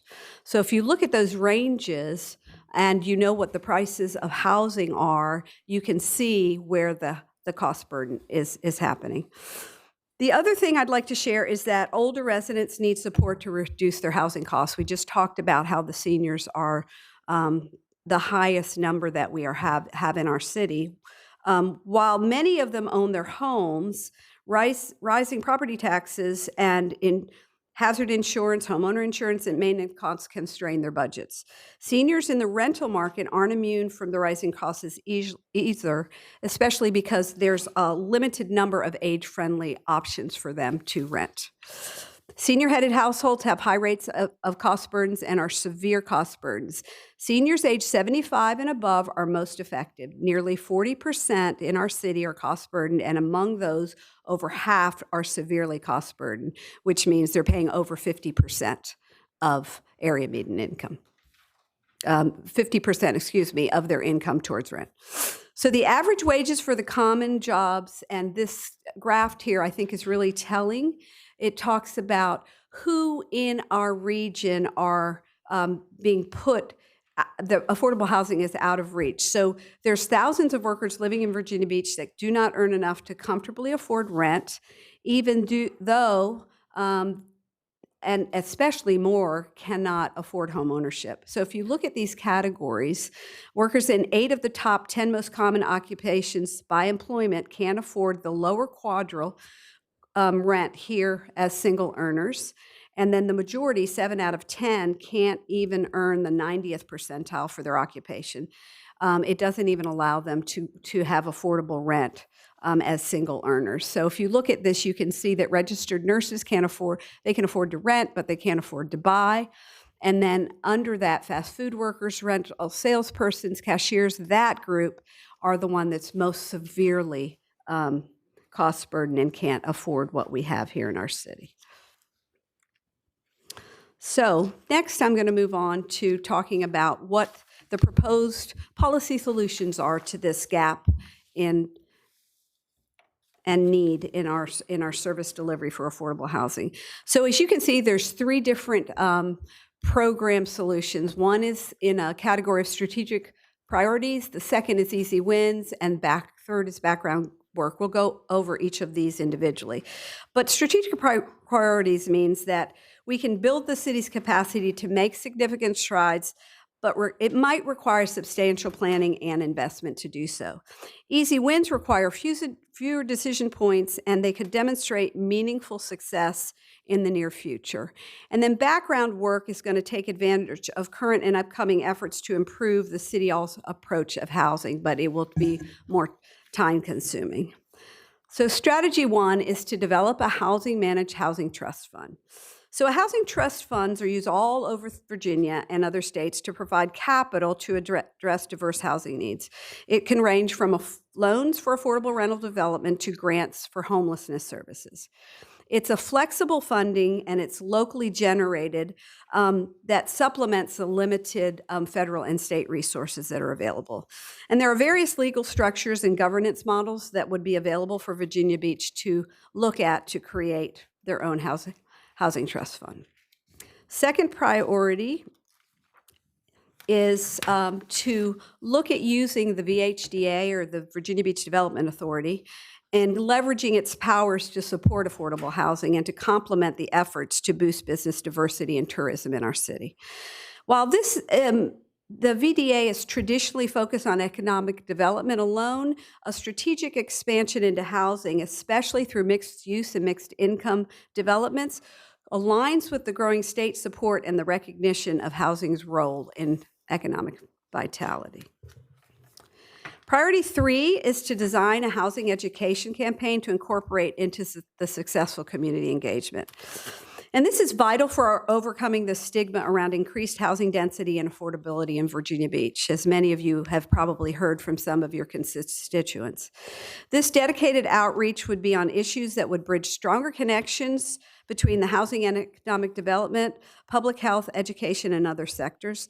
And it would help us leverage local human stories and robust data to dispel the common misconceptions and foster broader community support for diverse housing developments. We have two easy wins. The first one is to create a housing assistance fund for workers. And this would begin to mitigate challenges arising from the essential workers that we just talked about a few slides before, that are working outside the city due to the rising housing costs. So if you're doing retail, you're probably not living in the city of Virginia Beach, but you're commuting in. So this could be a program could help that demographic. The fund could offer a financial assistance to eligible Virginia Beach workers and their families in the form of down payment assistance, temporary rental assistance, and or relocation assistance, among some of the options. These investments would enhance community integration and the quality of life for those critical members that are working in our city's economy. Easy Win 2 is to leverage the Virginia statewide community land trust to create permanent affordable housing, homeownership opportunities. So there is a community land trust that is already set up in the state, and it creates permanent affordable housing homeownership options. What it provides is innovative tools to maintain long-term housing affordability and community sustainability, particularly for those that are low and moderate income in our community. Working with the Virginia Statewide Community Land Trust Program could eliminate the need for a new organization here in the city, which could streamline implementation of this process. And then finally, we have three background work solutions. The first one is to pursue self-sustaining mixed income and mixed-use rental development. So what we found is that, or the study found, is that a growing number of communities across the nation are utilizing public financing to support development by the private sector through self-sustaining mixed income and mixed-use rental projects. This approach would capitalize on the local government's capacity to provide short-term financing at below-rate interest rates and to reduce the cost of construction as well as equity investments that would reduce the long-term borrowing cost of the project. These resources potentially could eliminate the need for federal and state subsidies to create affordable housing units in mixed-income developments. Background 2 is to research opportunities to simplify and streamline the permitting and the review processes. So there were many focus group attendees that spoke to our consultants about the administrative challenges around the slowdown and the added cost to residential development in Virginia Beach. So while there's already a dedicated development liaison in the city could explore a comprehensive assessment of its development procedures and implement various fast-track or green tape best practices to make lower-cost housing options easier and faster to build. Then finally, background work 3 is to consider an advisory board for the zoning changes and to redesign the workforce housing program. So following the adoption of the 2024 comprehensive plan, Virginia Beach could establish a zoning advisory board to facilitate thoughtful revisions to the zoning ordinance.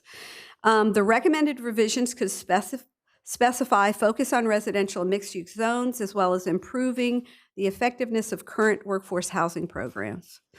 This solution could aim to diverse the community voices in shaping policies that support the city's housing and development goals by bringing other stakeholders to the table.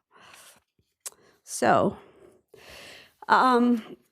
as you have the opportunity to digest this information, not only this consumer report, but there's the full report, the 114-page full report. I will come back at a later date to provide feedback and direction on the proposed solutions.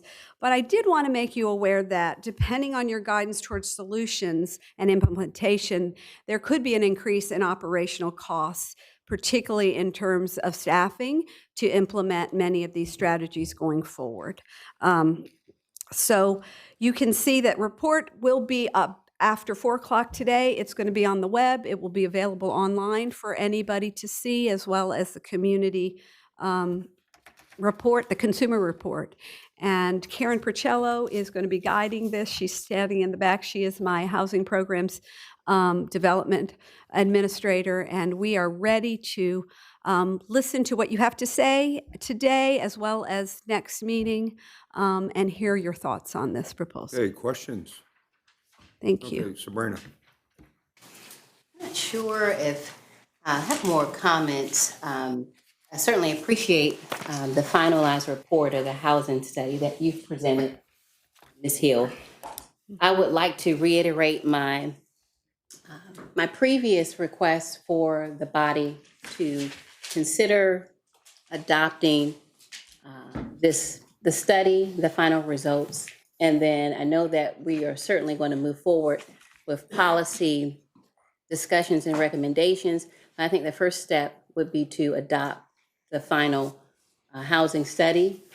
And I think the last time I mentioned this, to see if anyone had any objections, I don't recall any specific objections to doing so. And so I was just waiting for the final report to come out to reiterate that request, and would like to work on doing so. Secondly,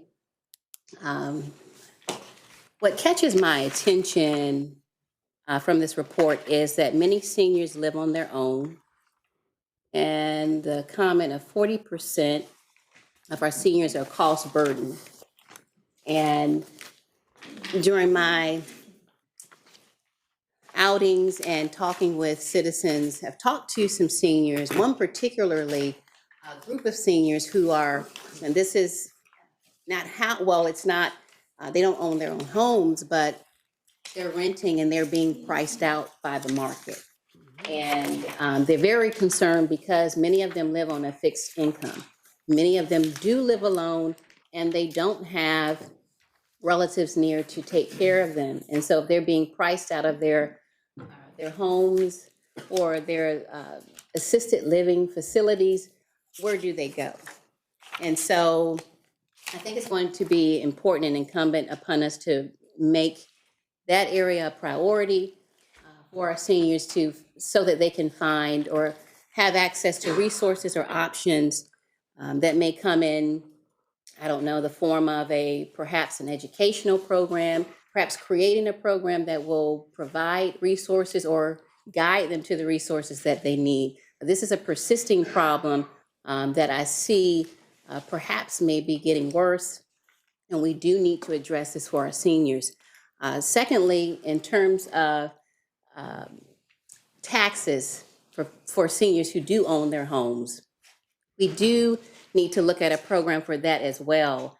I was talking to an individual and he says, listen, this is something that you in terms of the body can come up with a solution on in terms of perhaps limiting the increase of taxes for residents over a certain age, figuring out how to do that. But I would like to see some type of solution or program that we can choose from to address the issues of pricing out seniors in their assisted living or apartments in terms of rental, but also, I think more importantly, we can assist with limiting those taxes for senior citizens who are older on a fixed income, and listen, they're not having more income come in. And so it's incumbent upon us to find a solution for them.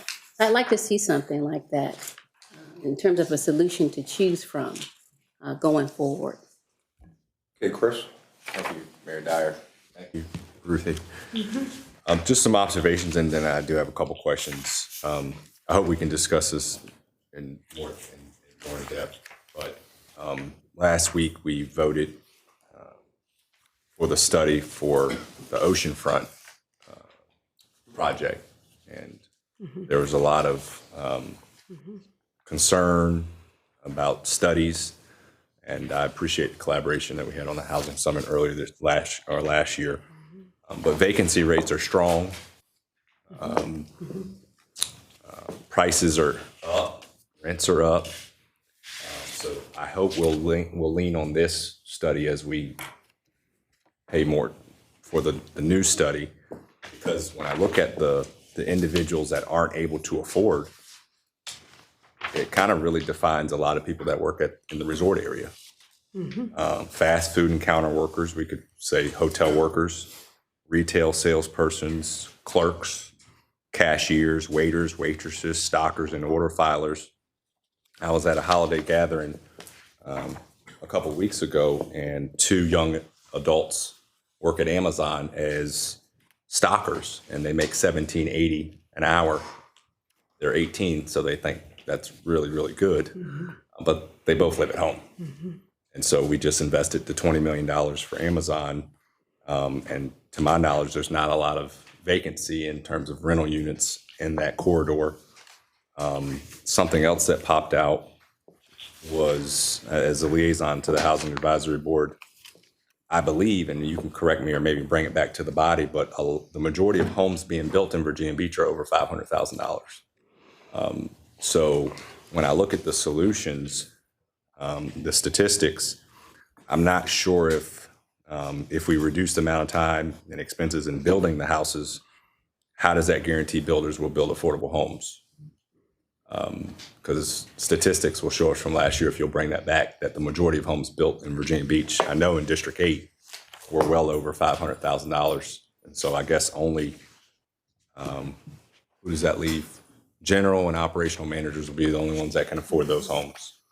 I wanted to ask about on page 8 that you had given us in the highlights. I don't know if it's on the current deck, but you talked about a new task force, and I know Vice Mayor Wilson said her district was festivaled out, but we got a lot of task forces going on.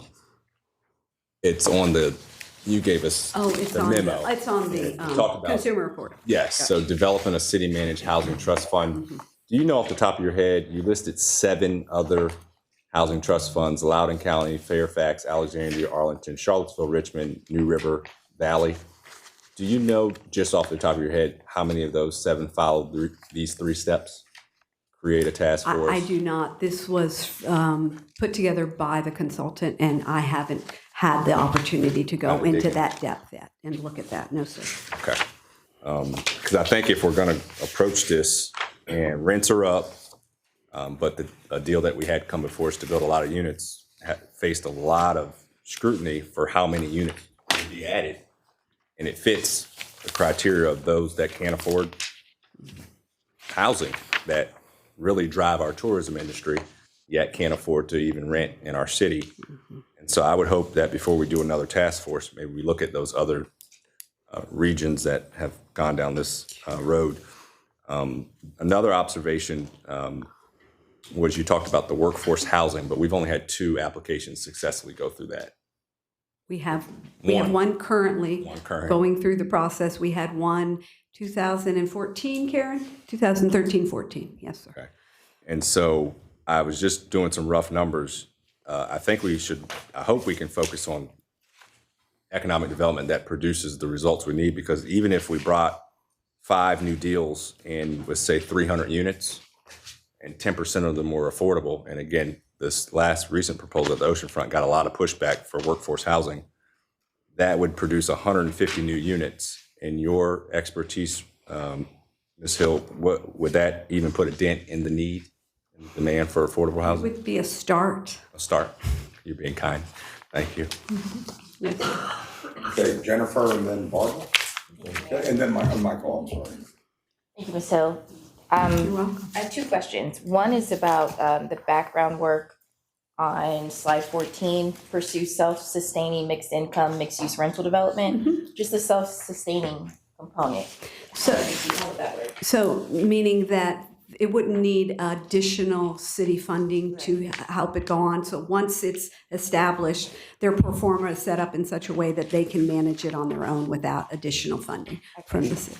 Thank you. And then thinking about Councilmember Wooten's comment about seniors living alone and on fixed incomes, and the background work on background work 3, consider advisory board to guide new zoning changes. Then thinking about the land use, we just said we said to oppose SB 304 for development and use of accessory dwelling units. And I wonder if that's something we should revisit, at least in part. I understand requiring a locality is hard language for us to accept, but there's something in this that may help this issue, especially if we need to do it at the local level. That might be a different conversation, but this part that says the bills, blah, blah, blah, would not restrict, if I'm reading this correctly, tenants, they wouldn't have to be related to the occupants of the primary dwelling. So it could be an opportunity for people for housing. If we've got 3-4 bedroom homes, or we've got homes that have space, and can we look at ADUs as a part of the solution? Hey, Patrick. Mr. Mayor, Councilmember Rouse, I think only thing we're going to oppose on that is that component regarding taking away the ability of the city council to weigh in on it. We generally don't speak on the merits unless council tells us to speak on the merits on the actual ordinance. So I think when we present it, I think staff will more or less say our opposition is to the fact that it takes away council's ability to determine it's what's most advantageous for the community. So I think the merits of ADUs, I think council also has an ADU program as well on the books of the record of the city as well. We're not speaking to the merits of the ADU. We're just speaking about them taking away council's ability to weigh in on the project. So I don't think we need to go any further in terms of amending it. And I'll make sure Mr. McKenzie is aware of that as well. That is where we want to go on this, is speaking out against opposing against council having a choice in the matter. Okay, Barbara, Michael, and then Josh. Speaking regarding the senior taxing issue, recognizing that all of the costs of owning a home, and thankfully many seniors do own their own homes because they paid for them all those years. But then when you get to the point of having to have the increased taxes along with the increased assessments that these people who bought their homes 50 years ago at a much less price than it's valued at now, it's quite an issue. But we do have a senior tax relief program, and maybe Kevin can help me because I am rusty on exactly what the parameters are. But I know the last time that we analyzed it, we made certain that it would automatically adjust the value, the amounts each year instead of letting us get way out of kilter like we did before. But one thing that we have not changed is that overall net value. Anyone, it's 350,000. Pardon? 350,000. Anybody is allowed, that's the a maximum amount of value, not counting their personal home. But this is where a lot of folks are left out of the ability to use the taxation program, because if they've done a job of what they should have done in accumulating some value to be able to take care of themselves in their older years, when it's very costly to have someone living in the home with you or in a facility, they are left out because that net value hasn't been adjusted. So I was going to suggest that we look at that to some extent. Maybe we can talk with, I think Phil Kellum's office pretty much administers this program now. If they can make a suggestion of what that level is, that is the reasonable thing, but we've never changed that. Michael and then Josh. Thank you, Mayor, and I want to thank you, Ms. Hill, for the presentation. My comments really are mostly directed toward the body and really for public consideration. I think there's one thing that we all agree on, and that's that we have an affordability crisis in Virginia Beach. We're seeing the impacts of that all across the region and across our country. We know that it's a major issue in upcoming elections, but more importantly, it's a major issue in the day-to-day lives of families who live in Virginia Beach. There's no question about that. The question about that is, what are we going to do about it? And I think that this study presents some interesting opportunities about things that we could do about it. And I think that we should be very mindful and considerate about each of those opportunities. But I think one ingredient that's missing is, or maybe it's included, but I think it should be prioritized more, is a conversation with the public about what the expectations for comprehensive planning and land use that will result in a more affordable housing inventory and opportunities for workers, for citizens, for seniors, and what that will look like in Virginia Beach, what that looks like for our community. One of the challenges that we've had in advancing of housing affordability in Virginia Beach is these tensions that exist around land use. And a lot of that has to do with our failure as a community to create a clear and concise roadmap and set of expectations about what that would look like right here in Virginia Beach. And as a result, when these opportunities arise, the surrounding neighbors and neighborhoods are not comfortable with what the outcome would be. And that's why we're seeing tensions. I think a lot of the policies contained within this recommendation can help to address that.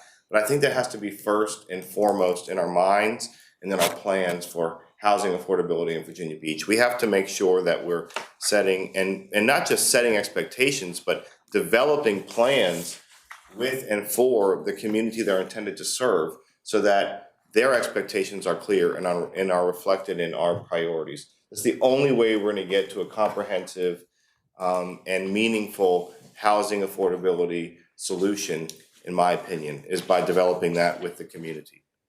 I'm not finished, Mayor, thanks. The other thing is, I'm really want to talk about this notion about creating funds for housing affordability.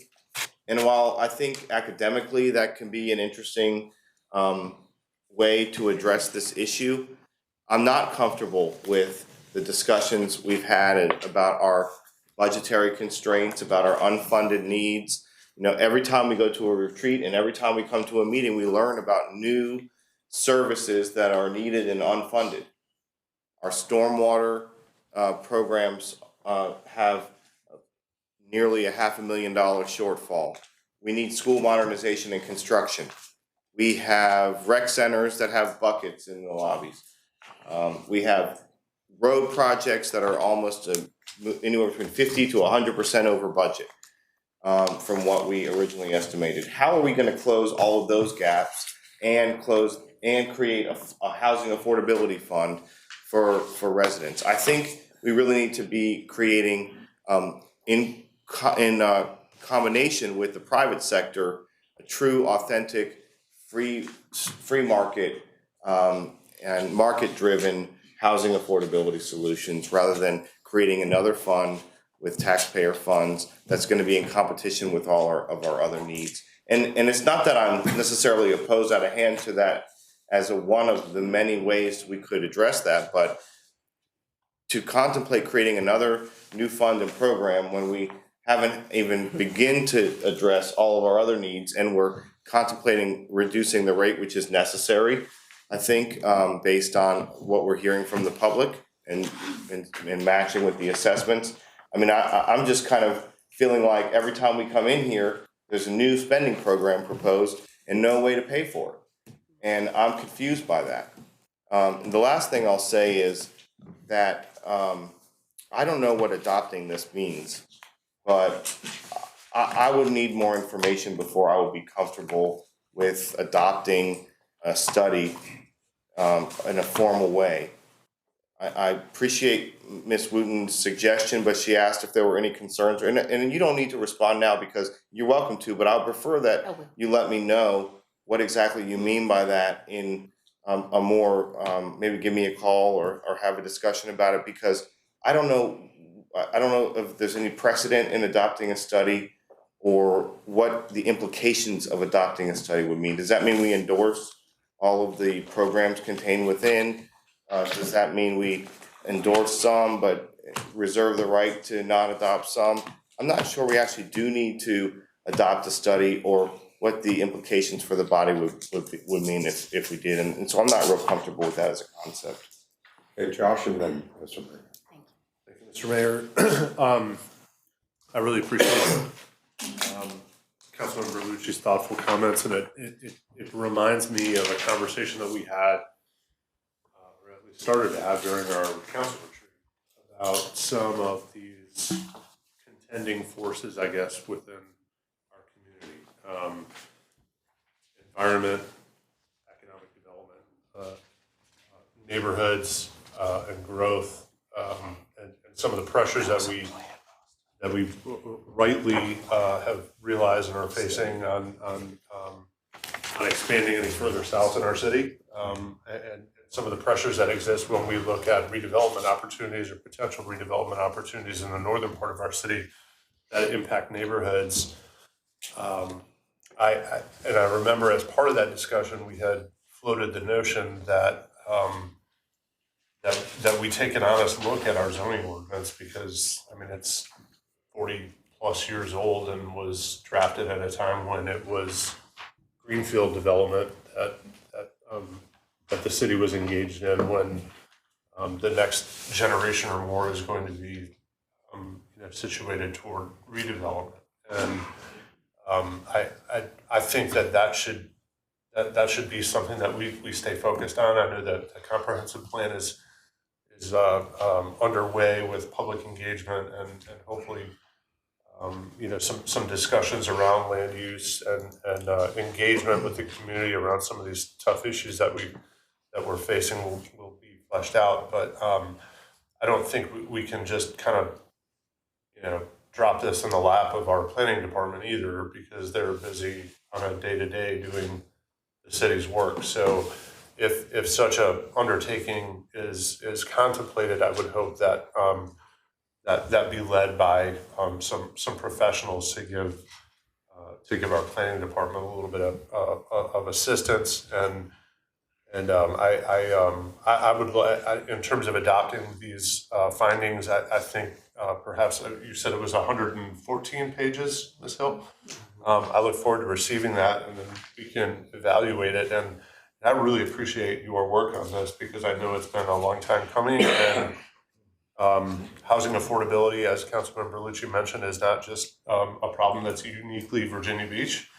It is a regional, statewide, nationwide issue. We only have limited tools available to us. The ingredients are, political will and money and land. And we also have, we obviously have the political will, and a lot of our land is restricted in terms of what we can and can't do with it.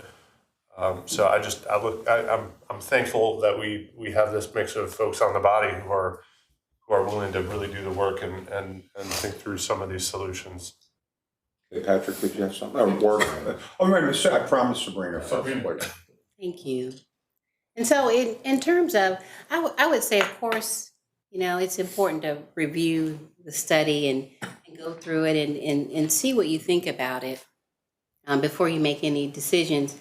I think it's, in terms of my perspective on adoption, you can use accept. Adoption, accept. The goal is to look at the work that's been done in line with making this a priority as a body, which we've said affordable housing is a priority. And so oftentimes, when you say something is a priority and to move forward, sometimes you have to tie something to moving forward, your strategy, and just progress. And so we have several studies. This is something that we want and have said to the public, this is a priority. I think it also would give credence that this is a priority for the body, and here is the action behind it. We're going to accept a study. Do we agree with everything, or will everybody agree with everything? Perhaps not. We usually don't agree on everything at this table anyway. But you can look at perhaps taking out things that you don't agree with, maybe opting out, take this out, perhaps, or you could accept the study as a whole and then say, with language that says, we as a body will not move forward or address each of these items. But as a body, we want to say this is a priority for the city, and we want to adopt the study in kind, in that fashion. And then as you move forward with a strategy, your strategy will detail what you want to do and what you don't want to do. Again, merely certainly a suggestion and perhaps more clarification on what I'm asking or what I'm suggesting. Okay, work. Thanks, Mayor. Thanks, Ms. Hill, for your continued work on this important issue. And it does take a lot of study and collaboration. It's not easily resolved. What is the role of the Virginia Beach Community Development Corporation, VBCDC, which is, we do not have a redevelopment housing authority as a city, unlike other cities, to the good or the bad, but VBCDC is our redevelopment housing authority arm, if you will. And is there a role here for that body? And I know we're looking at 50, from a high level at this point, but will they be considered in providing solutions? Are you asking me, sir? Yes. So VBCDC is a nonprofit that was established by the city to provide affordable housing in our city, both by development. They also are property managers that own, I think it's over 600 units in the city. And so I believe that they could be charged with assisting in development of affordable housing. Absolutely, that is one of their roles. So that would be at the pleasure of council and moving forward based on the recommendations that you see in the study you want us to move forward with. So that's absolutely something that we could do, is engage them to assist. Yeah. Okay, Amelia? Just wanted to ask a few things. Where you mentioned, look at easy win Number two, where there's community land trust. We do have in this city like Aragona, where they have these ranches that people now, one or two may be single-family owners, but the mindset of that group, how many would be willing to look at something like this, downsizing their homes or moving into somewhere else and having that property, refurbished, and so you can have 2 or 3 families instead of the one. Unfortunately, here, a lot of those older homes and older families have a different mindset about that. So that's one thing, when we talk about community conversation, we need to have with them, because we only have so much land. But are we willing to take some of the land that we're reserving, for example, in the South? Or what to change this? Not too many people are going to just agree. So that conversation needs to happen. And we also need to look at the details, because you see, I started writing down a few things about the 35% or the 59%, and I said, I don't have this in here. So giving us a chance to go over that study will help us come back with more informed conversation. Yes, ma'am. Thank you. Thank you. Okay, Patrick. Yeah, Mr. Mayor, to members of council, just want to clarify, the ask here right now is not to make a decision. We were socializing the findings with you all, and then we plan to come to you all in March timeframe and have a more constructive conversation on each of these items, with the goal of for you all to figure out and authorize us where you want us to investigate. And some of them you may have a conversation like what Mr. Bellucci was bringing forward for the body to consider, that in light of where we're going in budgetary constraints and budgetary issues, we may not want to do a housing trust fund, but it may be other areas that we want to tell your staff to focus our energies on. And even then, in March, you wouldn't be saying, this is new law and policy. You're basically saying, staff, go in these paths and then give us recommendations how best we would do a housing trust fund, how best we would go about a land trust in Virginia Beach, right? So really, we're giving you time to digest the study, think about what it is you find palatable, what you find not so palatable, what you find you want more questions for. And then in March, let us know where you want us to go and where you don't want us to go. And then we can work on bringing you back policy recommendations for you all to consider at a later date. But not even in March are we asking you all to vote on something. So, for example, you all could pass the budget and you all could say, go ahead and investigate with a housing trust fund, and we'll come to you all at a later date after that about how this could possibly work in Virginia Beach. So right now we're not asking council to make a policy decision yet. It's really digest the information. Let's have a constructive conversation in March. March, you tell us where you want us to go, and then we'll start to do some research to bring back a whole bunch of recommendations for you all to consider. Yep. I just want to congratulate you. The passion she's put into this and the housing shows you really care. Thank you. Yeah, and if I can, just conclude, I thought this was a great conversation. And I think, as Michael alluded to, this is not just a Virginia Beach problem alone. This is a national crisis. And let me underscore the word crisis. This is happening everywhere. But at least we're doing something about it. And if I can, if you recall, at our last retreat, we made attainable, affordable / workforce housing, whatever you want to call, our 4th highest priority after stormwater, public safety, and schools. So once again, I think we have established that benchmark, but the problem is how to get there. And I think, one of the things that struck me in your thing is overcoming the perceptions of density. And if I can give an example, when my mom was alive for 10 years, brought her down from New Jersey, and she lived in one of the Silver Hills. And this was a Waitzer project, and it was 3 stories high, and it was just a living room, little kitchenette, and a bedroom. But they had activities, they had buses to take them places, and things of that nature. But once again, if we can get to encourage that type of thing, because here's the ugly reality, my friends, us baby boomers of the 50s are going into the 70s and 80s right now. And you're talking about a considerable chunk of folks. And then also with the need for attainable housing. Once again, we brought up the military is expecting that for military readiness in terms of recruitment and retention.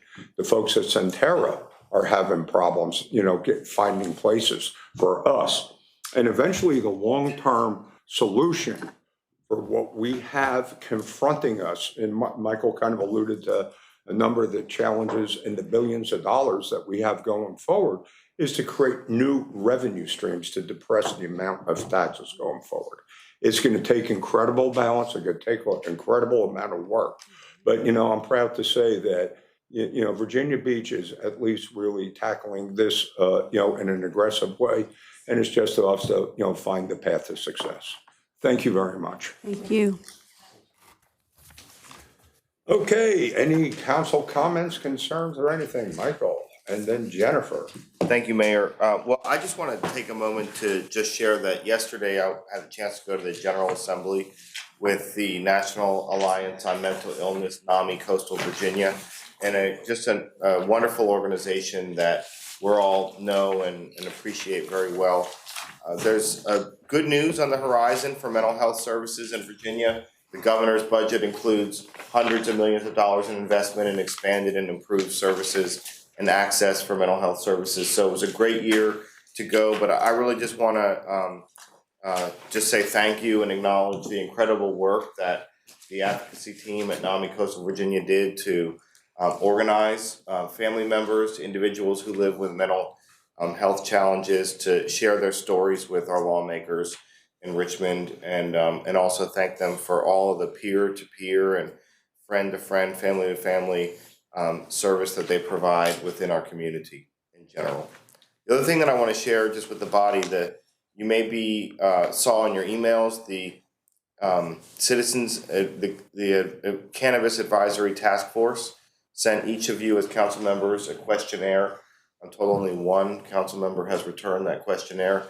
They're very interested in working with the council to determine, if you recall from when we set up the Cannabis Advisory Task Force, what will work in Virginia Beach from a zoning perspective, an economic opportunity perspective, the health perspective, substance use prevention perspective. So law enforcement, criminal justice implications, there's a lot at stake here, a lot at the table.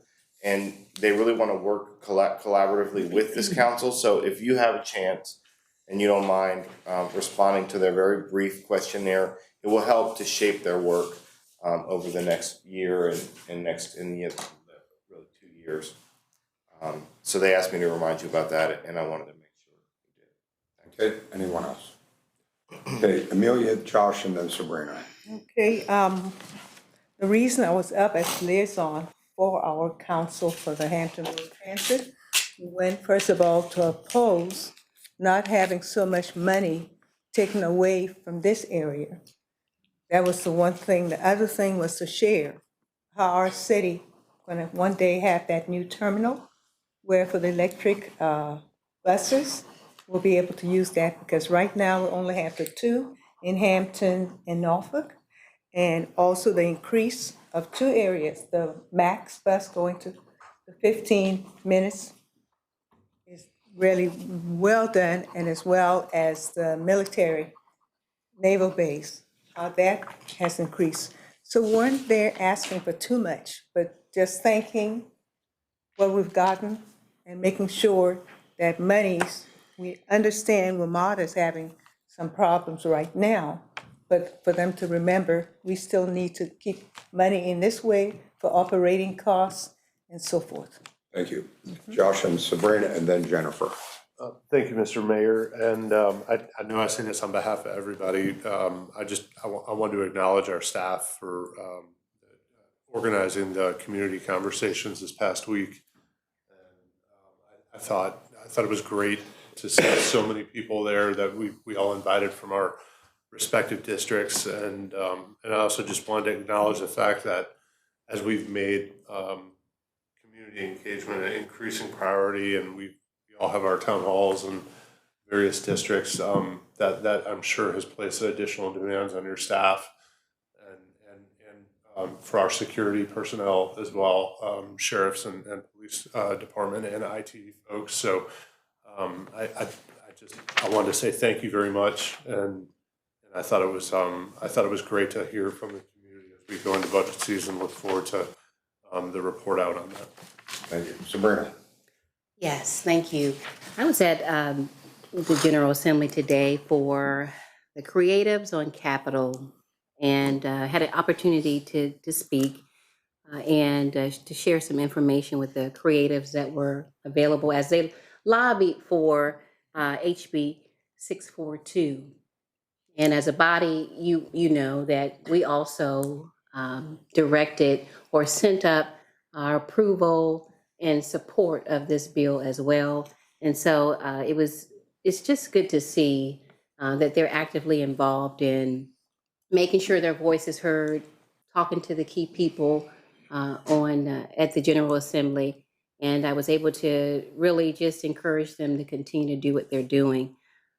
Also, I will say this, I'm hosting a veterans event on this Saturday, the 27th, and it will focus on programs for veterans, their spouses, family programs, wellness programs that are important that focus on mental health, also educational programs, and the phenomenal program that we have at the Hyde that assists our veterans as they transition from their military service into starting their business. And so I'd like to highlight that in the program. We will also have former Governor Bob McDonnell there. He will welcome those who attend. So it's a pretty exciting event, and just like to really support and let our veterans know that we support them and just really love on them and celebrate them. Oh, thank you very much. That's very exciting. Jennifer? Yes, thank you, Mayor. Operation Smile on Wednesday, they are hosting a free event. It's located near TCC, the Virginia Beach campus. It's a kickoff to Black History Month. It's Wednesday, January 24th from 5:30 to 8 p.m. I'll just read really quickly. It says, in partnership with Culture Encounters and the Tidewater African Cultural Alliance, through our upcoming South of the Sahara Showcase, we will focus on Operation Smile's global health initiatives in the sub-Saharan African region, while also highlighting the local diversity that strengthens our communities through explorations of culture, dance, storytelling, food, and music. So I'll be dropping in. If y'all are free, come on by, and to the public, if you're free, drop on over to Operation Smile Wednesday, 5:30 to 8. Thank you. Thank you. Chris? Thank you, Mayor Dyer. And we've heard it around the table often that we're committed to the public engagement, the transparency. So I just had a couple of comments because I had requested from Councilman Remick as a liaison at Atlantic Park, and he had indicated that he couldn't provide us with a presentation without approval. And so on the 19th, we received a foilable memo from our city manager that we, from Atlantic Park, and Councilmember Lucci talks about the strains on the budget. And in that memo, it was the developer's request for the city to approve a construction change order and compensate them for matters that the city is not contractually required to pay. We continue to do that. And so I wanted to make sure the public understands. Please email your council members. We've heard about all the public engagement for Atlantic Park, yet when I'm out in the community, I haven't met a ton of citizens that either participated or are supportive of that financial burden. And also, it's asking us as a body that we'll probably do it in closed session, the city to identify items in the approved project scope that the city would like to have removed. And so in speaking to the manager, and in our conversation last week, it's come to my attention that there really weren't a ton of infrastructure studies as we're requiring for Capstone done, and now we're paying the price for not doing the due diligence. And so, Mr. Manager, just for the public comment, so they can understand, since we're not necessarily discussing this in the open, what was the initial city capital investment that underpinned the original financial assumptions of this project? Councilmember Taylor, I think originally it was about 90 million. 90 million, okay. And where are we today in terms of the city capital investment? I think about 152 million, sir, about 60 million more than the 90 I don't have million. my calculator on. What's the delta there? $60 million difference from where we initially started, sir. So when citizens hear us talk about what we can't do and maybe the housing trust and some of these other needs that are coming, it is a result of some projects that aren't turning out to pan out the way we had planned. And the last question for you, Mr. Manager, for the public is, when will the citizens of Virginia Beach begin to see a return on investment on this Atlantic Park? Councilmember Taylor, I think based on initial assumptions, but things have changed a lot now since the additional funds that's been on there. Can't really say with a certain what that looks like, sir, but I think initially was probably about 6 to 7 years at the $90 million investment. At the 90? At the 90, sir. Thank you, sir. Okay, work. Thank you, Mayor. And just to respond to my Councilman Taylor on Atlantic Park, we will be presenting some updates after we talk about this project enclosed, about the request as the letter you indicated. The project is about 40% complete. They have, the contractor and the developer have undergone some tough soil conditions and soil environment there, and that's the not the sticking point, but the point of discussion that we need to work with them on. And in terms of the public, once that opens, that $330 million project, it will be transformative to the Central Beach and this resort, and that cannot be calculated in a return necessarily in dollars per se. And I'm all about return on investment as well. And 7 or 8 or 9 years from now, will be our public return. But I think once it's open, it will be creating an incredible buzz for the city. Okay, thank you. Is that it? Well, let's get into close. The chair will entertain a motion to recess into a closed session pursuant to the exemptions from open meetings allowed by section 2.23711A Code of Virginia as amended for the following purposes: legal matters, consultation with legal counsel, employee retained by the public body regarding specific legal matters requiring the provision of legal advice by such counsel pursuant to section 2.23711A8 Atlantic Park Project. And then also personnel matters, discussion, consideration, or interviews of prospective candidates for employment, assignment, appointment, promotion, performance, demotion, salaries, disciplining, or resignation of the specific public officers, appointees, or employees of any public body pursuant to 2.23711A1, and that is council appointees, boards, commissions, committees, authorities, agencies, and appointees. Do I have a motion? So moved. Second. Okay. Councilmember Lucci. Aye. Councilmember Henley. Aye. Councilman Hutchinson. Aye. Councilmember Remick. Aye. Councilman Ross Hammond. Councilmember Rouse. Aye. Councilman Schulman. Aye. Councilmember Taylor. Aye. Councilman Wooten. Aye. Vice Mayor Wilson is absent. Mayor Dyer. Aye. Motion carries. Okay, we are adjourned into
Okay.